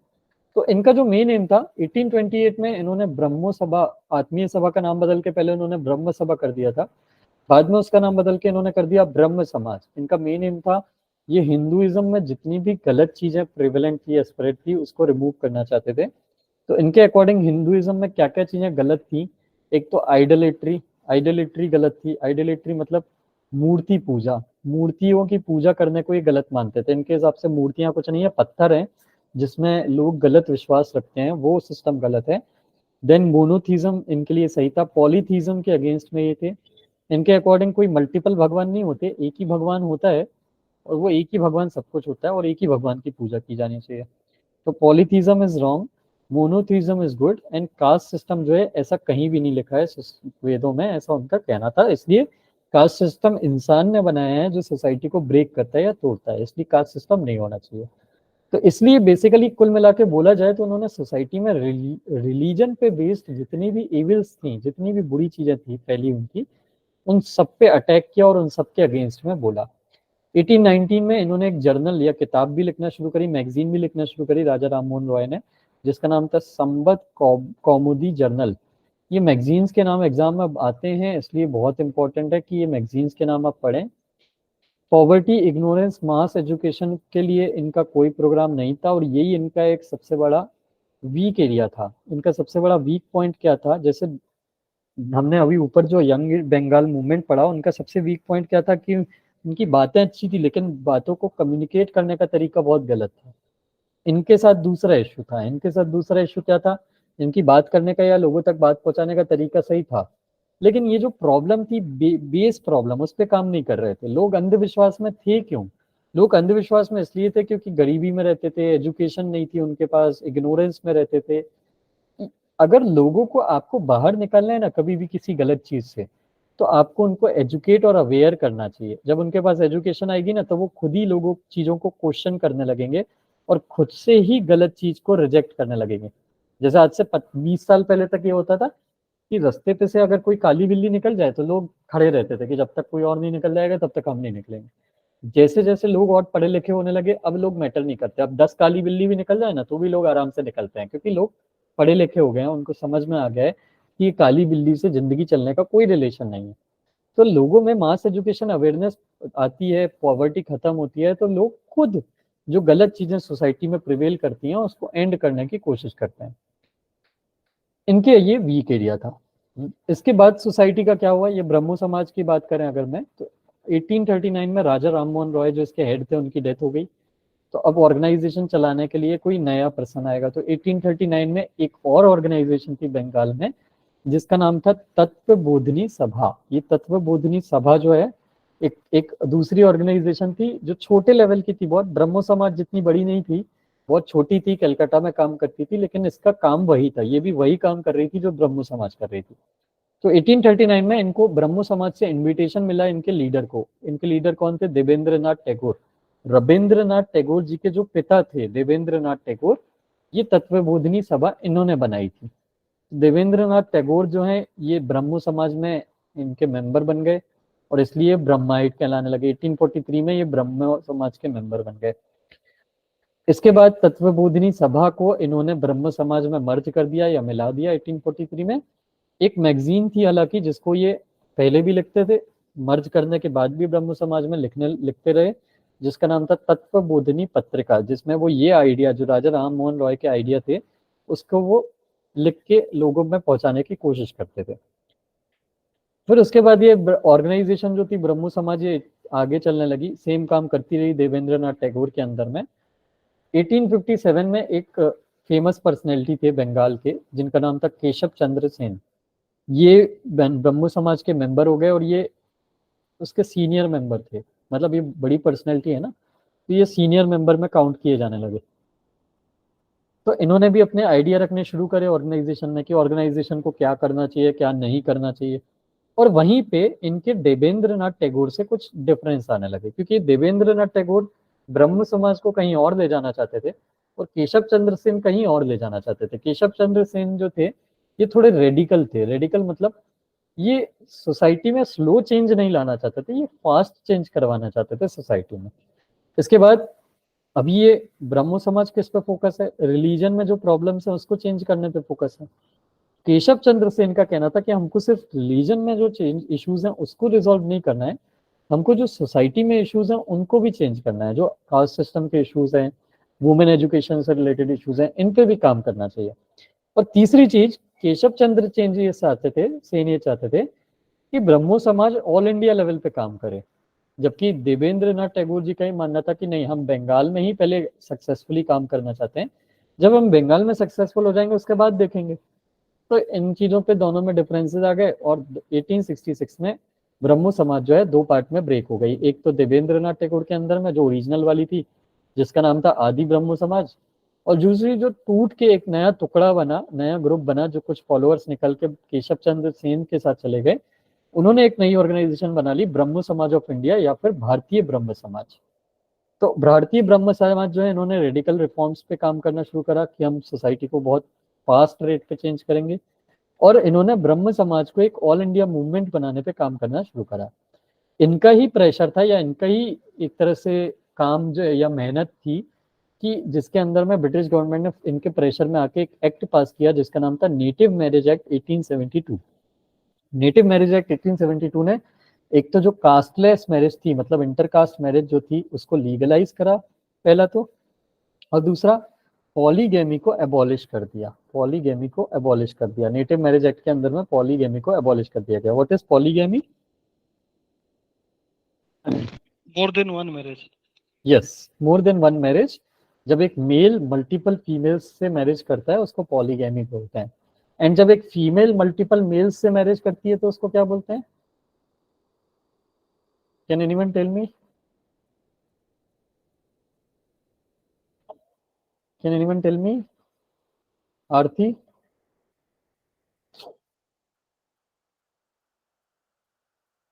Vismita? Okay, Vismita? No, sir. Girish? No, sir. Okay, Girish? Girish? Jagmohan?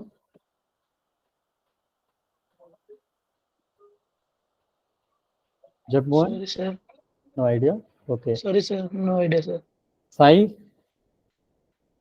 नहीं सर, आइडिया नहीं। स्मृति? Also, नहीं पता? no, sir. ओके ओके, जब एक मेल मल्टीपल फीमेल से मैरी करता है उसको पॉलीगैमी बोलते हैं। जब एक फीमेल मल्टीपल मेल से मैरिज करती है तो उसको बोलते हैं पॉलीएंड्री। पॉलीएंड्री। वर्ल्ड में कुछ 2-3 हैं ट्राइबल सोसाइटीज जहाँ पे पॉलीएंड्री आज भी प्रैक्टिस किया जाता है। वहाँ पे एक फीमेल जो है मल्टीपल उसके मेल पार्टनर होते हैं, this is called as polyandry. ठीक है, तो अब इस पे वापस आते हैं। नेटिव मैरिज एक्ट के अंदर में हमारे यहाँ पॉलीगैमी चलती थी मेनली, तो इसलिए पॉलीगैमी को एबॉलिश कर दिया। और लेकिन फिर उसके बाद कुछ प्रॉब्लम आने लगी। प्रॉब्लम ये हुई, केशव चंद्र सेन जो हैं, अब केशव चंद्र सेन ने अपनी एक बड़ी बेटी जो है उनकी मैरिज एक महाराजा थे उनसे करी, और अपर कास्ट में मैरिज करी उन्होंने। और अपर कास्ट में मैरिज करने के साथ साथ उन्होंने उसको पूरी जो ब्राह्मणिक ट्रेडिशन होती है पूरे रिचुअल्स के साथ, हिंदू रिचुअल्स के साथ, उसके साथ मैरिज करी। अब आप सोचो, जिस चीज के आप अगेंस्ट में काम कर रहे हो, आप वही काम कर रहे हो जब, तो लोग कैसे आपका साथ देंगे? तो इनके कुछ जो ग्रुप फॉलोअर्स थे उनको केशव चंद्र सेन पे गुस्सा आ गई। कि इन्होंने एक तो लोअर कास्ट में मतलब अपर कास्ट में मैरिज करी, लोअर कास्ट वालों को इनवाइट नहीं किया, अपर कास्ट के पूरे ट्रेडिशंस को फॉलो किया, पूरे हिंदू रिचुअल्स जिनके वो अगेंस्ट में सालों से बोलते आए हैं, उन रिचुअल्स के साथ में उन्होंने शादी करी अपनी बेटी की। तो इसलिए कुछ फॉलोअर्स जो केशव चंद्र सेन के फॉलोअर थे पहले, वो उन्होंने अपने आप को ब्रेक कर लिया उस ग्रुप से, और उसमें भी मतलब भारतीय ब्रह्मो समाज में भी फिर 1878 में एक ब्रेक हो गया और एक नई ऑर्गेनाइजेशन बन गई जिसका नाम था साधारण ब्रह्मो समाज, जिन्होंने बोला कि हम एकदम सिंपल लाइफ जिएंगे, हमको हिंदू ट्रेडिशन हिंदू कस्टम इनसे कोई मतलब नहीं है। तो दिस बिकेम द साधारण ब्रह्मो समाज ऑफ 1878। और यहाँ पे उसके बाद फिर ये मूवमेंट इतना वीक हो गया कि उसके बाद धीरे धीरे पता ही नहीं चला कि ये सोसाइटी में कब लॉस्ट हो गया। और उसके बाद ब्रह्मो समाज तो थी, लेकिन वो धीरे धीरे काम उनके बिल्कुल डल हो गए, और उसके बाद वो उनका कहीं नाम बचा नहीं फिर ज़्यादा, राइट। बट इतना जो 30-40 साल 50 साल इन्होंने काम किया, उसमें इन्होंने काफ़ी अवेयरनेस लोगों में जनरेट करी। उसके बाद जब इनका पर्पस फुलफिल हो गया तो फिर एक टाइम के बाद ऑर्गेनाइजेशन डाउन हो ही जाती थी उस टाइम पे, जब उनका लीडर वीक हो जाता था, ठीक है। तो ये हो गया ब्रह्मो समाज। उसके बाद एक और मूवमेंट है जिसका नाम है रामकृष्ण मिशन ईस्टर्न इंडिया में। तो रामकृष्ण मिशन जो है ये स्टार्ट किया था रामकृष्ण जी ने, इनका ओरिजिनल नाम था गदाधर। तो ये एक बहुत ही गरीब फैमिली में जन्मे एक मतलब पर्सन थे, जो उसके बाद एक कलकत्ता में एक काली मंदिर थे उसके पुजारी बन गए थे, पंडित बन गए थे, और वहीं पे बैठते थे और उस मंदिर में बैठ के स्पिरिचुअल मेडिटेशन किया करते थे। तो एक दिन इन्होंने ऐसा क्लेम किया, ये इलिटरेट थे, बहुत गरीब थे, इन्होंने पढ़ाई कुछ भी नहीं करी, अनएजुकेटेड थे, बट इनकी बातें इतनी अट्रैक्टिव होती थी, इतनी अच्छी होती थी कि सुनने वाला जो है उसका दिल खुश हो जाता था। ये मेडिटेशन करा करते थे घंटों तक। और एक दिन उन्होंने ऐसा बोला कि भगवान उनके सपने में आए थे और उन्होंने भगवान से काफ़ी बात करी, और उसके बाद उनकी स्पिरिचुअल अवेकनिंग हुई, ऐसा बोला जाता है। उसके बाद उन्होंने लोगों को प्रवचन देना शुरू करा और लोगों को ज्ञान जो मिलने लगा, मतलब इनकी जो बातें हैं वो बहुत ज़्यादा कारिज्मेटिक होती थी, इनकी बातें बहुत ज़्यादा, लोग इनसे इतने अट्रैक्ट होते थे कि इनकी एक मास फॉलोइंग बन गई। तो इन्होंने जो चीज़ बातें फैलाना शुरू करी, ये कहना चाहिए भक्ति मूवमेंट का कंटिन्यूएशन था। आप लोगों ने मीडिवल हिस्ट्री पढ़ ली है क्या? No sir. अभी नहीं पढ़ी, ओके। तो जब आप मीडिवल हिस्ट्री पढ़ेंगे ना, तो एक मूवमेंट आपको पढ़ाया जाएगा जिसका नाम है भक्ति मूवमेंट। भक्ति मूवमेंट में मीराबाई का नाम सुना है आप लोगों ने? Yes sir. जी सर।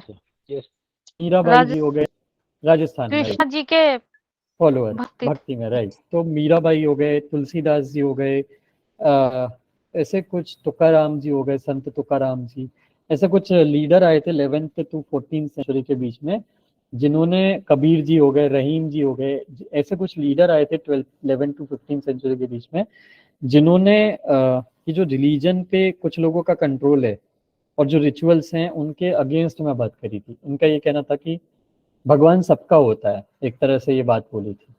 तो रामकृष्ण मिशन उस भक्ति मूवमेंट का एक कंटिन्यूएशन था, सेकंड फेज का पार्ट था, ये मान लीजिए थर्ड फेज का। एक first phase 4th to 5th century में आया था, सेकंड फेज 11 to 15 सेंचुरी में आया था, और थर्ड फेज आप इसको मान लीजिए जिसमें ये आया था।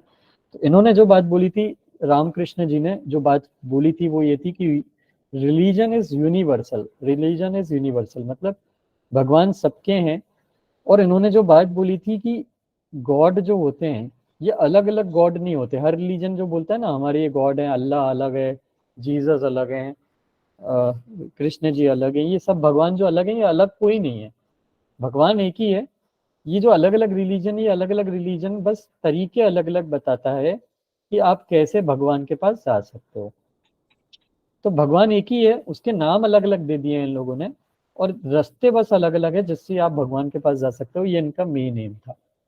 इन्होंने कभी भी रिलीजियस या हिंदू बिलीफ के अगेंस्ट में कुछ भी नहीं बोला कि हिंदू रिलीजन में कुछ खराब है, ये खराब है, वो खराब है। इनके हिसाब से सारे रिलीजन में जो भी बात बोली गई है वो सब सही है। और ये जो सारी बातें बोली गई हैं ये बातें नहीं है, ये तरीके हैं जिससे आप भगवान तक पहुंच सकते हो। और इसलिए बाकी जो हमने अभी तक रिफॉर्म मूवमेंट पढ़े, जिनमें कुछ ना कुछ, जिनमें भगवान म्यूट कर लोगे क्या? थोड़ा सा बैकग्राउंड से आवाज आ रही है। देवाशीष, सॉरी देवाशीष, ठीक है। तो बाकी जो मूवमेंट थे, बाकी जो अभी तक हमने रिफॉर्म मूवमेंट पढ़े, उनमें आपने एक चीज देखी होगी, हर कोई ये बोलता था कि हिंदू रिलीजन में ये चीज खराब है, ये चीज खराब है, ये चीज खराब है।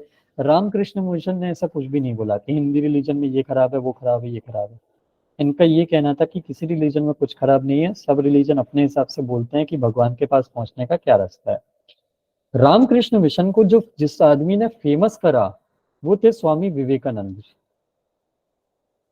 ठीक है, स्वामी विवेकानंद जी ने ये बोला, रामकृष्ण मिशन जो रामकृष्ण जी थे उन्होंने ये बोला था कि लोगों को सर्विस देना, लोगों की सेवा करना एक सबसे बड़ा काम होता है। किसी भी धर्म से आप बिलोंग करते हो, रास्ता अलग अलग हो सकता है भगवान के पास पहुंचने का, लेकिन जो सबसे कॉमन चीज है, सबसे इम्पोर्टेंट चीज है, वो ये है सारे रिलीजन की कि आपको लोगों की सेवा करना चाहिए।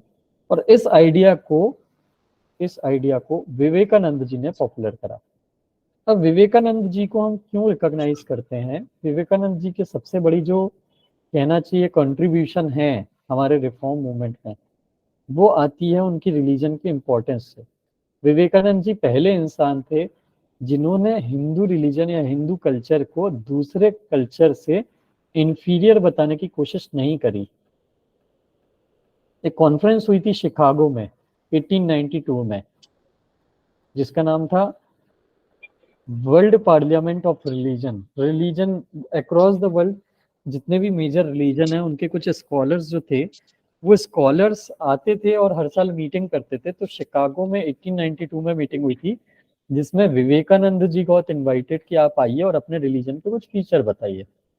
तो Vivekananda ji was the first person जिन्होंने वहां पे वर्ल्ड प्लेटफॉर्म पे जाके ग्लोबली अपनी हिंदू रिलीजन, हिंदू कल्चर के जो इम्पोर्टेंट एस्पेक्ट थे, जैसे कि वेदास में क्या लिखा है, उसको साइंटिफिकली बताया कि हमारे कल्चर में जो लिखा है उसका साइंटिफिक बेसिस क्या है और क्यों वो चीज सही है। और पहली बार ग्लोबल प्लेटफॉर्म पे लोगों को ये चीज समझ में आई कि Hindu culture is not purely superstition. It is everything written in Vedas is scientific in nature, is somewhat utilizable या somewhat important, somewhat कहना चाहिए कहीं ना कहीं से सोसाइटी को हेल्प करता है आगे प्रोग्रेस करने में या वर्क करने में या सोसाइटी को मेंटेन रखने के लिए। तो विवेकानंद जी पहले इंसान थे जिन्होंने ये बात बोली थी, जिसके कारण ही गॉट फेमस। और इनके अकॉर्डिंग सोसाइटी में जितनी भी प्रॉब्लम्स हैं उसका मेन कारण, जो चीज ऊपर ब्रह्मो समाज ने भी जो वीक एरिया था जो उनका, मैंने आपको जैसा कि बताया, उनके अकॉर्डिंग सोसाइटी में जो चीज प्रॉब्लम है वो प्रॉब्लम सुपरस्टिशन के कारण नहीं है, वो एजुकेशन और पॉवर्टी की लैक, मतलब एजुकेशन की लैक और पॉवर्टी की प्रिवेलेंस, हाई प्रिवेलेंस के कारण है। और जब तक ये प्रॉब्लम नहीं करेगी या सॉल्व नहीं करेंगे तब तक हम उस चीज को रिजॉल्व नहीं कर सकते। ठीक है, तो एक कोट है, एक विवेकानंद जी का कोट है कि सेवा करके ही आप शिवा बन सकते हैं। ये इन्होंने कोट दिया था। अगर आपको भगवान के पास जाना है, मतलब शिव के पास जाना है या शिव बनना है ना, तो लोगों की सेवा करनी पड़ेगी, लोगों की सर्विस करनी पड़ेगी, तभी आप लाइफ में जो है भगवान के पास पहुंच पाओगे। इनके according this was the route. आप किसी भी रिलीजन से बिलोंग करते हो, लेकिन जब तक लोगों की सेवा नहीं करोगे, उनकी एजुकेशन में हेल्प नहीं करोगे, उनके अपलिफ्टमेंट के लिए काम नहीं करोगे, उनकी पॉवर्टी को ठीक नहीं करोगे, तब तक आप भगवान तक नहीं पहुंच सकते, शिवा तक नहीं पहुंच सकते। ठीक है, एंड इसलिए ये मिशन जो था, ये social reform movement became very famous. तो this with this we complete our eastern India के जो रिलीजियस या रिफॉर्म मूवमेंट थे वो। तो हमने पढ़ा ब्रह्मो समाज, हमने पढ़ा रामकृष्ण मूवमेंट, हमने पढ़ा यंग बंगाल पराइजी मूवमेंट, हमने ऑलरेडी सोशल रिफॉर्म वाला जो सिविल रिबेलियन वाला जो चैप्टर था उसमें कवर कर लिया था। अगर आप में से किसी का मिस हुआ है तो रिकॉर्डिंग आप ले सकते हैं क्लास की और उसमें एक बार देख सकते हैं। 1857 के पहले जितने भी हमने सिविल रिबेलियंस पढ़े थे उसमें हमने फराइजी मूवमेंट कवर कर लिया था, तो आप रिकॉर्डिंग लेके वो देख सकते हैं। मैंने आपको नोट्स भी सेंड कर दिए थे। आप लोगों को पुराने लेक्चर के जो भी पीडीएफ थे वो सारे मिल गए थे ना? Yes sir. ओके, ठीक है। तो ये हमारे बंगाल या ईस्टर्न इंडिया के जो मूवमेंट थे वो कंप्लीट हो गए। अब हम आते हैं वेस्टर्न इंडिया के जो मूवमेंट्स हैं उन पे। तो 2 मिनट का ब्रेक ले लेते हैं, ठीक है, उसके बाद हम वेस्टर्न इंडिया के मूवमेंट से स्टार्ट करते हैं, राइट? तो 2 यस सर। लीजिएगा, आप भी थोड़ा सा पानी पी लीजिए, रिलैक्स कर लीजिए, फिर हम 2 to 3 मिनट में हम फिर स्टार्ट करते हैं आगे पढ़ना। Alright, okay sir. ओके।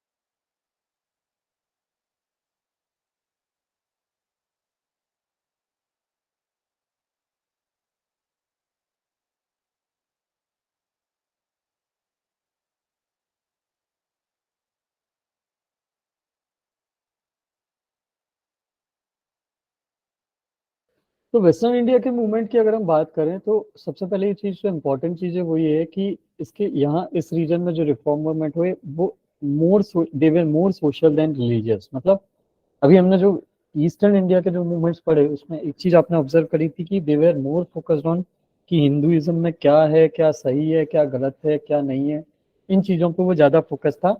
जो पर्टिकुलर इंडिविजुअल सोशल इश्यूज थे जैसे कि कास्ट सिस्टम, एक एक इशू पे जो फोकस करके जो काम करते हैं ना स्पेसिफिकली, उस टाइप के मूवमेंट कम थे।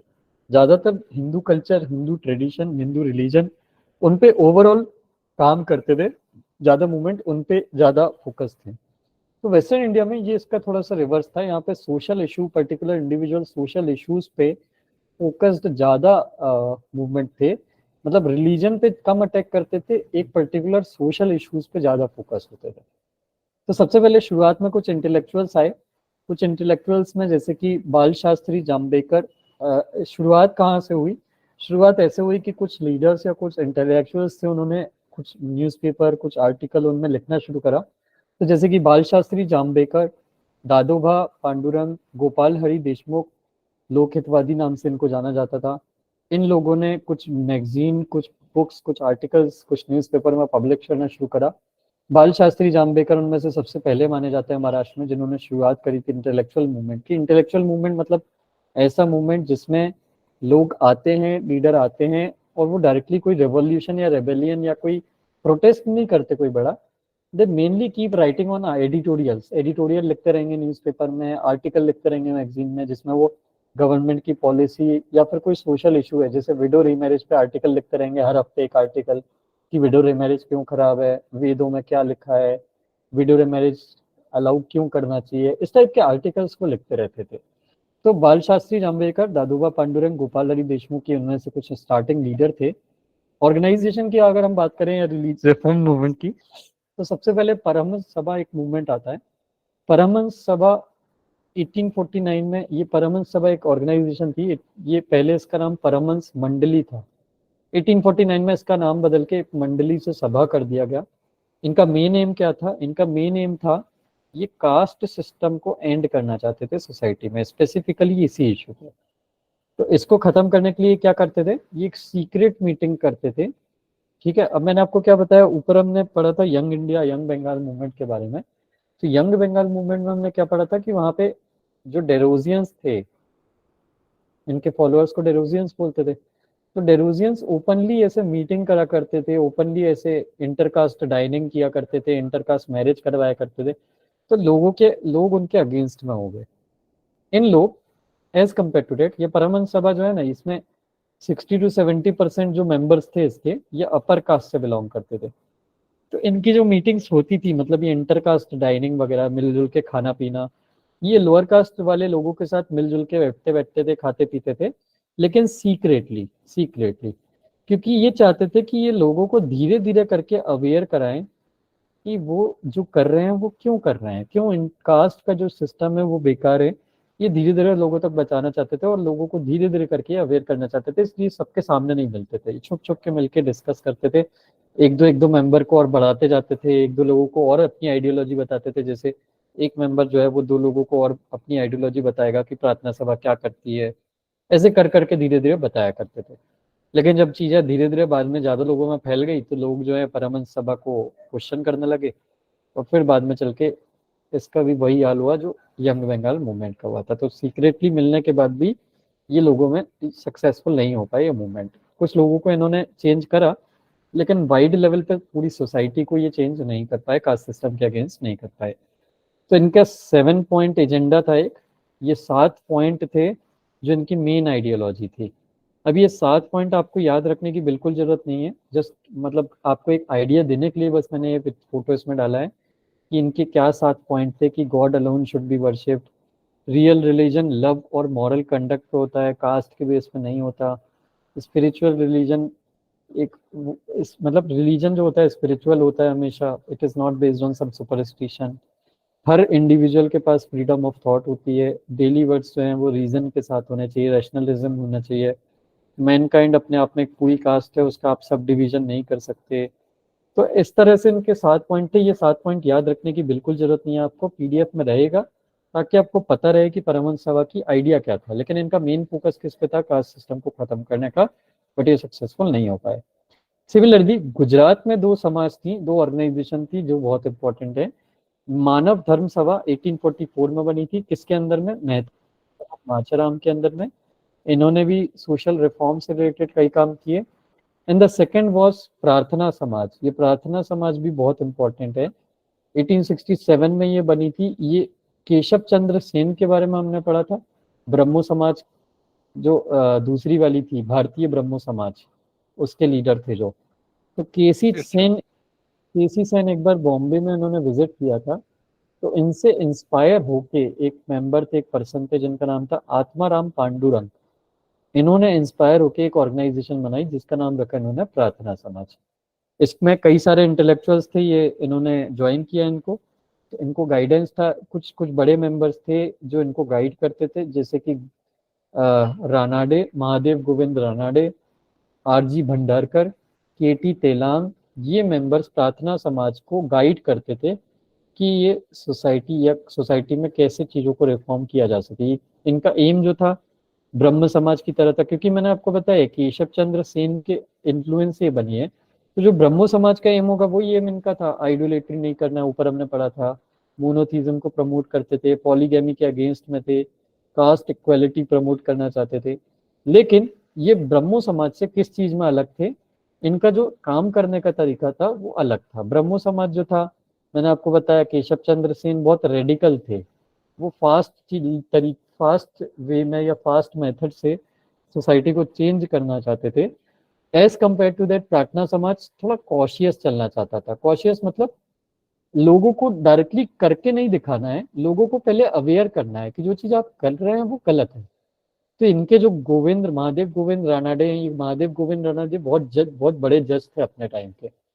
आरडी भंडारकर, केटी तेलांग, ये लोग जो थे, ये लोग पेपर में आर्टिकल्स में लिख लिख के लोगों तक बात पहुंचाते थे कि आप जो कर रहे हैं वो गलत है, और ये जो गलत काम कर रहे हैं इसको आप, ये प्रार्थना समाज जो है ये इस चीज को सुधारने के लिए काम कर रही है।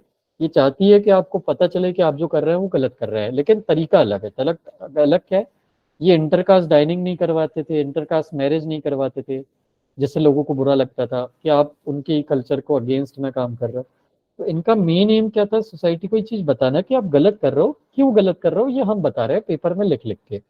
और इसीलिए सोसाइटी में इनकी एक्सेप्टेंस बहुत ज्यादा थी, सोसाइटी ने इसको एक्सेप्ट करा। मैंने आपको क्या बोला, अगर आपको सोसाइटी को चेंज करना है ना, तो आप वो चीज मत करो जो सोसाइटी को पसंद नहीं है, लेकिन लोगों को ये चीज समझाओ, ये लोगों तक ये चीज रेशनली पहुंचाने की कोशिश करो, लॉजिक के बेसिस पे कि आप जो कर रहे हो वो क्यों गलत है।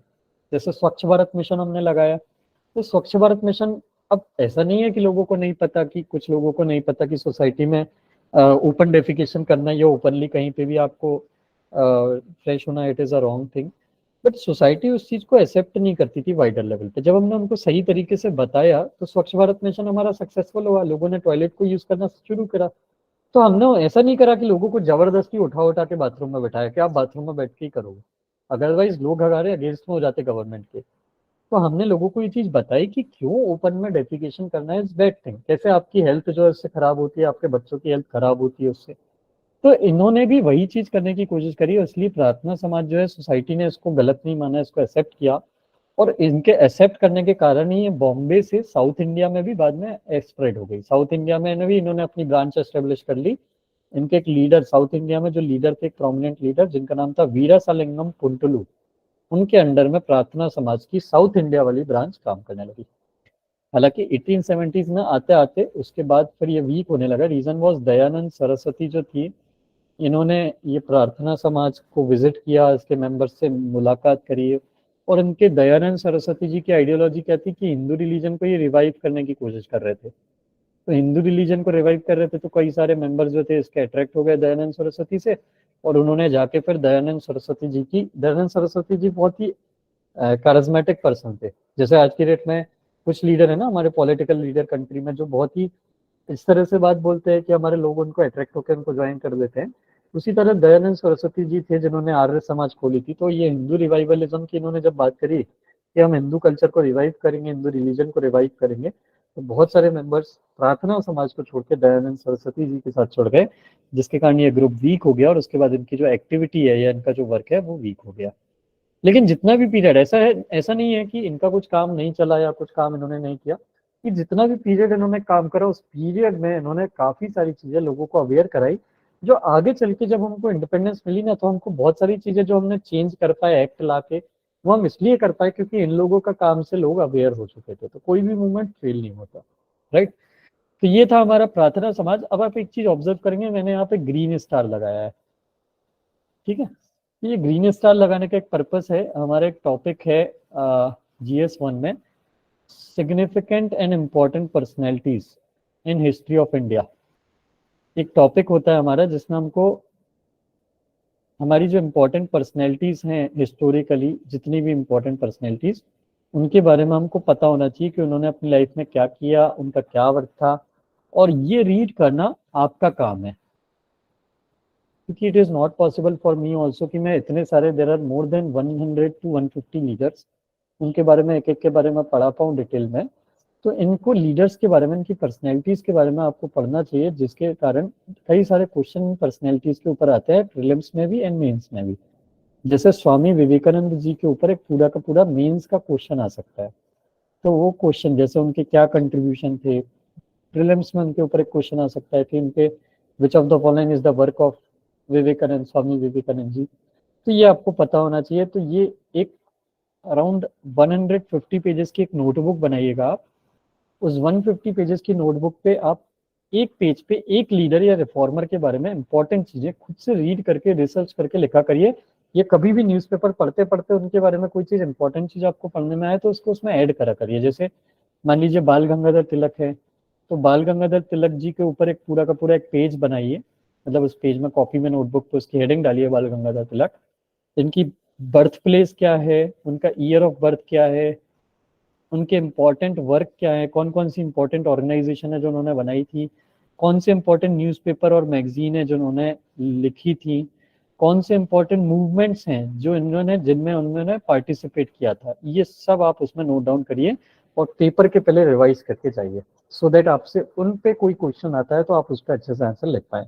तो आने वाले टाइम में जब हम मॉडर्न हिस्ट्री पढ़ेंगे तो मैं कई बार आपको कुछ लीडर्स के नाम बताऊंगा जिनके बारे में आपको पता होना चाहिए, एटलीस्ट कुछ बेसिक चीजें पता होना चाहिए। ये बेसिक चीजें जो मैंने आपको बताई, जो आप अपनी नोटबुक में लिखिए टाइम टाइम पे, मतलब एक दिन में एक लीडर भी आप लिखेंगे तो 3 महीने में आपके पूरे नोट्स तैयार हो जाएंगे जितने भी इंपॉर्टेंट पर्सनैलिटीज हैं उनके बारे में। और ना सिर्फ प्रीलिम्स एंड मेंस, ये इंटरव्यू के लिए भी बहुत इंपॉर्टेंट होता है। कई बार आपके उड़ीसा से कोई अगर इंपॉर्टेंट लीडर होगा, आप यूपीएससी के भी इंटरव्यू तक पहुंचेंगे, तो वहां पे आपसे हो सकता है वो पूछ ले कि उड़ीसा से किसी अच्छे सोशल रिफॉर्मर या फ्रीडम फाइटर के बारे में बताइए, नाम बताइए और उनके बारे में बताइए। अगर आपने नाम बता दिया लेटेस्ट से, तो वो आपसे पूछेंगे आप उनके बारे में क्या जानते हैं, बताइए उनका क्या कंट्रीब्यूशन है। तो वहां पे अगर आपको वो चीज याद है तो आपसे तभी याद रहेगी जब आपके पास ऑर्गेनाइज तरीके से वो चीज लिखी हो। तो इसके प्रॉपर सिस्टमेटिक नोट्स आपके पास होने चाहिए, जिससे आप डायरेक्टली क्वेश्चन नहीं भी पूछा है तो इनडायरेक्टली भी आप आंसर में यूज कर सकते हैं अगर आपको चीजें याद रहेगी। मॉडर्न हिस्ट्री का कोई भी फ्रीडम फाइटर या इंडिपेंडेंस मूवमेंट से रिलेटेड कोई भी क्वेश्चन आता है तो आप लीडर्स के नाम लिख सकते हैं, जो आपके आंसर को अच्छा बनाता है। तो ये चीज बहुत इंपॉर्टेंट है और इस चीज को करना स्टार्ट कर दीजिए जितने जल्दी पॉसिबल हो उतने जल्दी, राइट। देन उसके बाद आते हैं नेक्स्ट मूवमेंट पे। ये हो गया हमारा प्रार्थना सभा। उसके बाद एक सेकंड मूवमेंट है जो वेस्टर्न इंडिया में हुआ था, दैट वाज रहनुमाई मजदियासा सभा। ये एक पारसी मूवमेंट है। पारसी मूवमेंट मतलब पारसी कम्युनिटी में चला था, रिलीजियस रिफॉर्म मूवमेंट था ये पारसी कम्युनिटी में। 1851 में स्टार्ट हुआ था। किसने स्टार्ट किया था? एक लीडर है, पारसी लीडर थे, पारसी रिफॉर्मर थे, जिनका नाम है नेरोजी फुरदोनजी। अच्छा, हु आर पारसी, कोई मुझे बता सकता कौन है? कोई मुझे बता सकता है पारसीज कौन है? Narmada,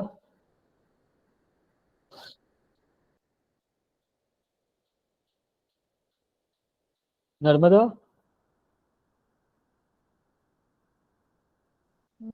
sir sir please question को एक बार रिपीट कीजिए।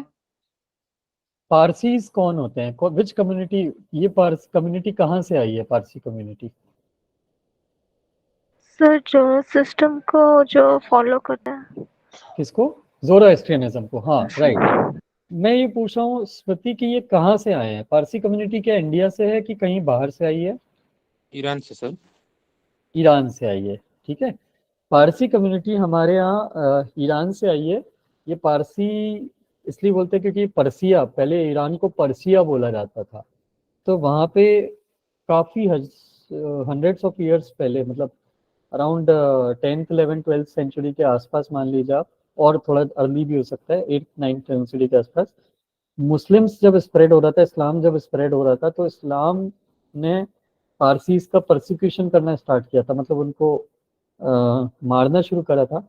तो फिर उस केस में वो लोग जो हैं यहाँ पे माइग्रेट करके इंडिया में आए थे। इसलिए आप देखना वेस्टर्न साइड पे जितनी भी पारसी कम्युनिटी है ना, आप एक चीज देखना, वो सब गुजरात, महाराष्ट्र या गोवा वाले रीजन में रहते हैं।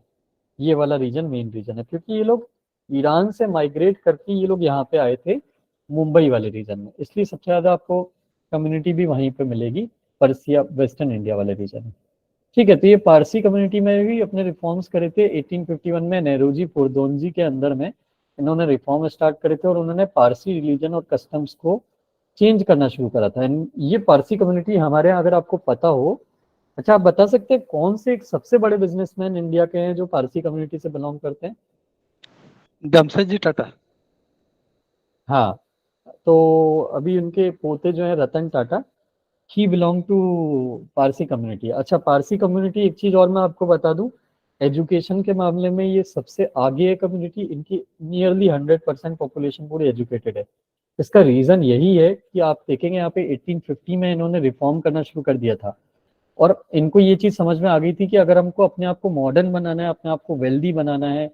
आपको याद हो साइरस मिस्त्री जी की डेथ हुई थी अभी, राइट? टाटा के ये भी वो थे। Cyrus Mistry also belonged to Parsi community. तो आप देखना, पारसी कम्युनिटी जो है जनरली बहुत बड़े बड़े बिजनेसमैन है, और ये बड़े बड़े बिजनेसमैन इसलिए हैं क्योंकि इन्होंने बहुत पहले अपनी रिलीजन में रिफॉर्म करना शुरू कर दिया था। इनको ये समझ में आ गया था कि पुराने कस्टम के हिसाब से अगर हम चलेंगे तो हम आगे डेवलप नहीं कर पाएंगे, ग्रो नहीं कर पाएंगे, और इसलिए इन्होंने मॉडर्नाइजेशन जो करा था अपने पारसी रिलीजन और कस्टम का, वो आगे चल के ये वुमेन एजुकेशन इन्होंने करा, वुमेन को लीगल स्टेटस दिया, इनहेरिटेंस और मैरिज के लिए यूनिफॉर्म लॉज लाए, ये सारी चीजें कर दी थी। इसलिए इनकी रिलीजन या कम्युनिटी जो है बहुत आगे बढ़ गई, इंप्रूव हो गई, प्रमोट हो गई। ठीक है, एक इनका जो सबसे रिलीजियस स्पॉट है वो कौन सा है इंडिया में, कोई बता सकता है मुझे? जैसे हमारे ऋषिकेश हरिद्वार होते हैं, ऐसी इनकी भी एक प्लेस है, कोई मुझे बता सकता है कौन सी वो प्लेस है जो इनकी सबसे इम्पोर्टेंट प्लेस है? ये प्रीलिम्स का क्वेश्चन है इसलिए मैं पूछ रहा हूँ आपसे। No one? हिंट देता हूँ, गुजरात में है। चलो नोट डाउन करो इसको, ये होमवर्क है आपका।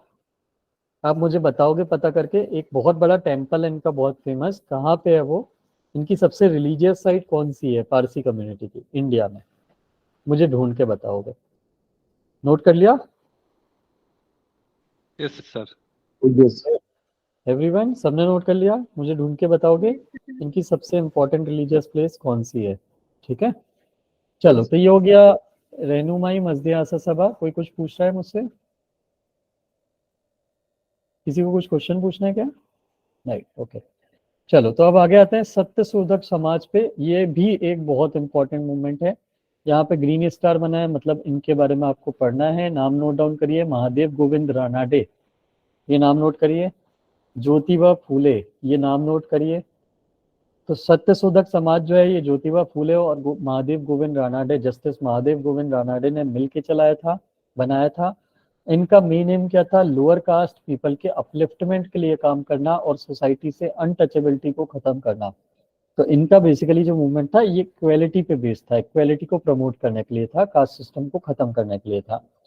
अब हमारी सोसाइटी में जो ये मूवमेंट चल रहा था, ये जो कास्टिज्म था ना, ये कास्टिज्म को कैसे जस्टिफाई करते थे? हमारे यहाँ सोसाइटी में ये बोला जाता है कास्ट सिस्टम आया कहाँ से, एक थ्योरी चलती है। वो थ्योरी क्या थी? आर्यन थ्योरी। आर्यन थ्योरी के अंदर में ये बोला जाता है आज से हजारों साल पहले हमारे यहाँ कुछ यूरोपियन साइड से कुछ लोग आए थे जो बहुत सुपीरियर थे, उनको आर्यंस बोला जाता था। और ये आर्यंस आके यहाँ पे सेटल्ड हो गए, और ये सेटल्ड होने के बाद यहाँ पे जो लोग रहते थे उनको बोला जाता था दास, दासा बोला जाता था, ये दास बोला जाता था। और ये दास जो थे ये इंफीरियर कल्चर से बिलोंग करते थे, ऐसा बोला जाता है। और ये जो आर्यन कल्चर था ये बहुत सुपीरियर कल्चर था, ये वैदिक कल्चर था। तो जो कास्ट सिस्टम आया वो यहीं से आया, ऐसा बोला जाता है। तो इन्होंने ये थ्योरी को उल्टा कर दिया ज्योतिबा फूले ने। उन्होंने बोला नहीं, ये जो आर्यन थ्योरी में जो आर्यंस आए थे ना, ये आर्यन सुपीरियर नहीं थे। हमारे जो लोग थे जो ऑलरेडी यहाँ पे रहते थे, जिनको दास बोला जाता था, ये सुपीरियर थे, ये ब्राह्मण थे। और इन्होंने, आर्यन ने आके इनको डोमिनेट कर लिया और अपने कल्चर को सुपीरियर बता दिया, जबकि था उल्टा। हमारा कल्चर सुपीरियर था और इनका कल्चर लो था। और इसीलिए ये जो ये कास्ट सिस्टम है, ये caste system is a false system, जो लोगों ने एक कहानी बना दी है, झूठी कहानी। ये आर्यंस ने अपने आप को रूल करने के लिए कहानी बनाई थी और ये कहानी झूठी है। और इसीलिए ये सिस्टम एग्जिस्ट नहीं करना चाहिए। मतलब ये अनटचेबिलिटी का सिस्टम, अपर लोअर कास्ट का सिस्टम, ये सब कुछ भी नहीं होना चाहिए। ठीक है, ये ज्योतिबा फूले और रानाडे ने सत्यशोधक समाज के अंदर में जो है ये आइडिया अपना फैलाना शुरू करा था। ज्योतिबा फूले की वाइफ थी जिनका नाम था सावित्री बाई फूले। पुणे में एक कॉलेज है, अगर आपको पता हो तो, यूनिवर्सिटी, जिसका नाम है सावित्री बाई फूले यूनिवर्सिटी, वो इन्हीं के नाम पे बनी हुई है। सावित्री बाई फूले was one of the first person, women leader, जिन्होंने वुमेन एजुकेशन के लिए काम करना शुरू करा था वेस्टर्न इंडिया और सदर्न इंडिया वाले रीजन में। तो पहला जो स्कूल खोला था पुणे में, महाराष्ट्र में, वुमेन एजुकेशन के लिए, ये सावित्री बाई फूले ने खोला था। ठीक है, इनकी वाइफ ने। तो ज्योतिबा फूले अनटचेबिलिटी खत्म करने के लिए काम कर रहे थे और सावित्री बाई फूले जी वुमेन एजुकेशन को प्रमोट करने के लिए स्टार्ट काम कर रही थी। तो सावित्री बाई फूले जी का भी नाम नोट डाउन करिए। आप जो नोटबुक बनाएंगे उनमें सावित्री बाई फूले के भी नोट्स बनाएंगे। तो कौन कौन से नाम मैंने आपको बोले? देखिए, जो नाम मैं बोल रहा हूँ आपको वही पढ़ना है। मैंने आपको आत्माराम पांडुरंग जी के बारे में पढ़ने के लिए नहीं बोला, क्योंकि इनके बारे में क्वेश्चन नहीं पूछेंगे आपसे। बस इतना ही याद रखना है आपको इनके बारे में कि इन्होंने प्रार्थना समाज बनाई। लेकिन आरजी भंडारकर, केटी तेलांग, इनके नाम लिखिए। जस्टिस महादेव गोविंद रानाडे, इनका नाम लिखिए। ये नाम इंपॉर्टेंट है जिसमें से क्वेश्चन आते हैं और आपसे पूछा जाता है। ठीक है, तो ये हमारे वेस्टर्न इंडिया के मूवमेंट थे इंपॉर्टेंट वाले। अदर इंपॉर्टेंट मूवमेंट कौन से थे जो वेस्टर्न इंडिया में छोटे स्केल के थे, जिनके सिर्फ नाम पता होने चाहिए हमको? तो विष्णु शास्त्री पंडित, ये मॉडर्न महाराष्ट्र के विद्यासागर जी कंसिडर किया जाते हैं। ईश्वर चंद्र विद्यासागर जी ने विडो रिमैरिज के लिए काम किया था बंगाल में, वही काम विष्णु शास्त्री पंडित जी ने महाराष्ट्र में काम किया था। इन्होंने एक ऑर्गेनाइजेशन बनाई थी जिसका नाम था विधवा विवाह उत्तेजक मंडल, मतलब society for encouragement of window remarriage. 1865 में इन्होंने ऑर्गेनाइजेशन बनाई थी। इसके अलावा विष्णु शास्त्री चिपलुंकर, इन्होंने एक मंथली मैगजीन लिखते थे इसी के लिए, सोशल रिफॉर्म के लिए, जिसका नाम था निबंधमाला। 1874 में स्टार्ट की थी।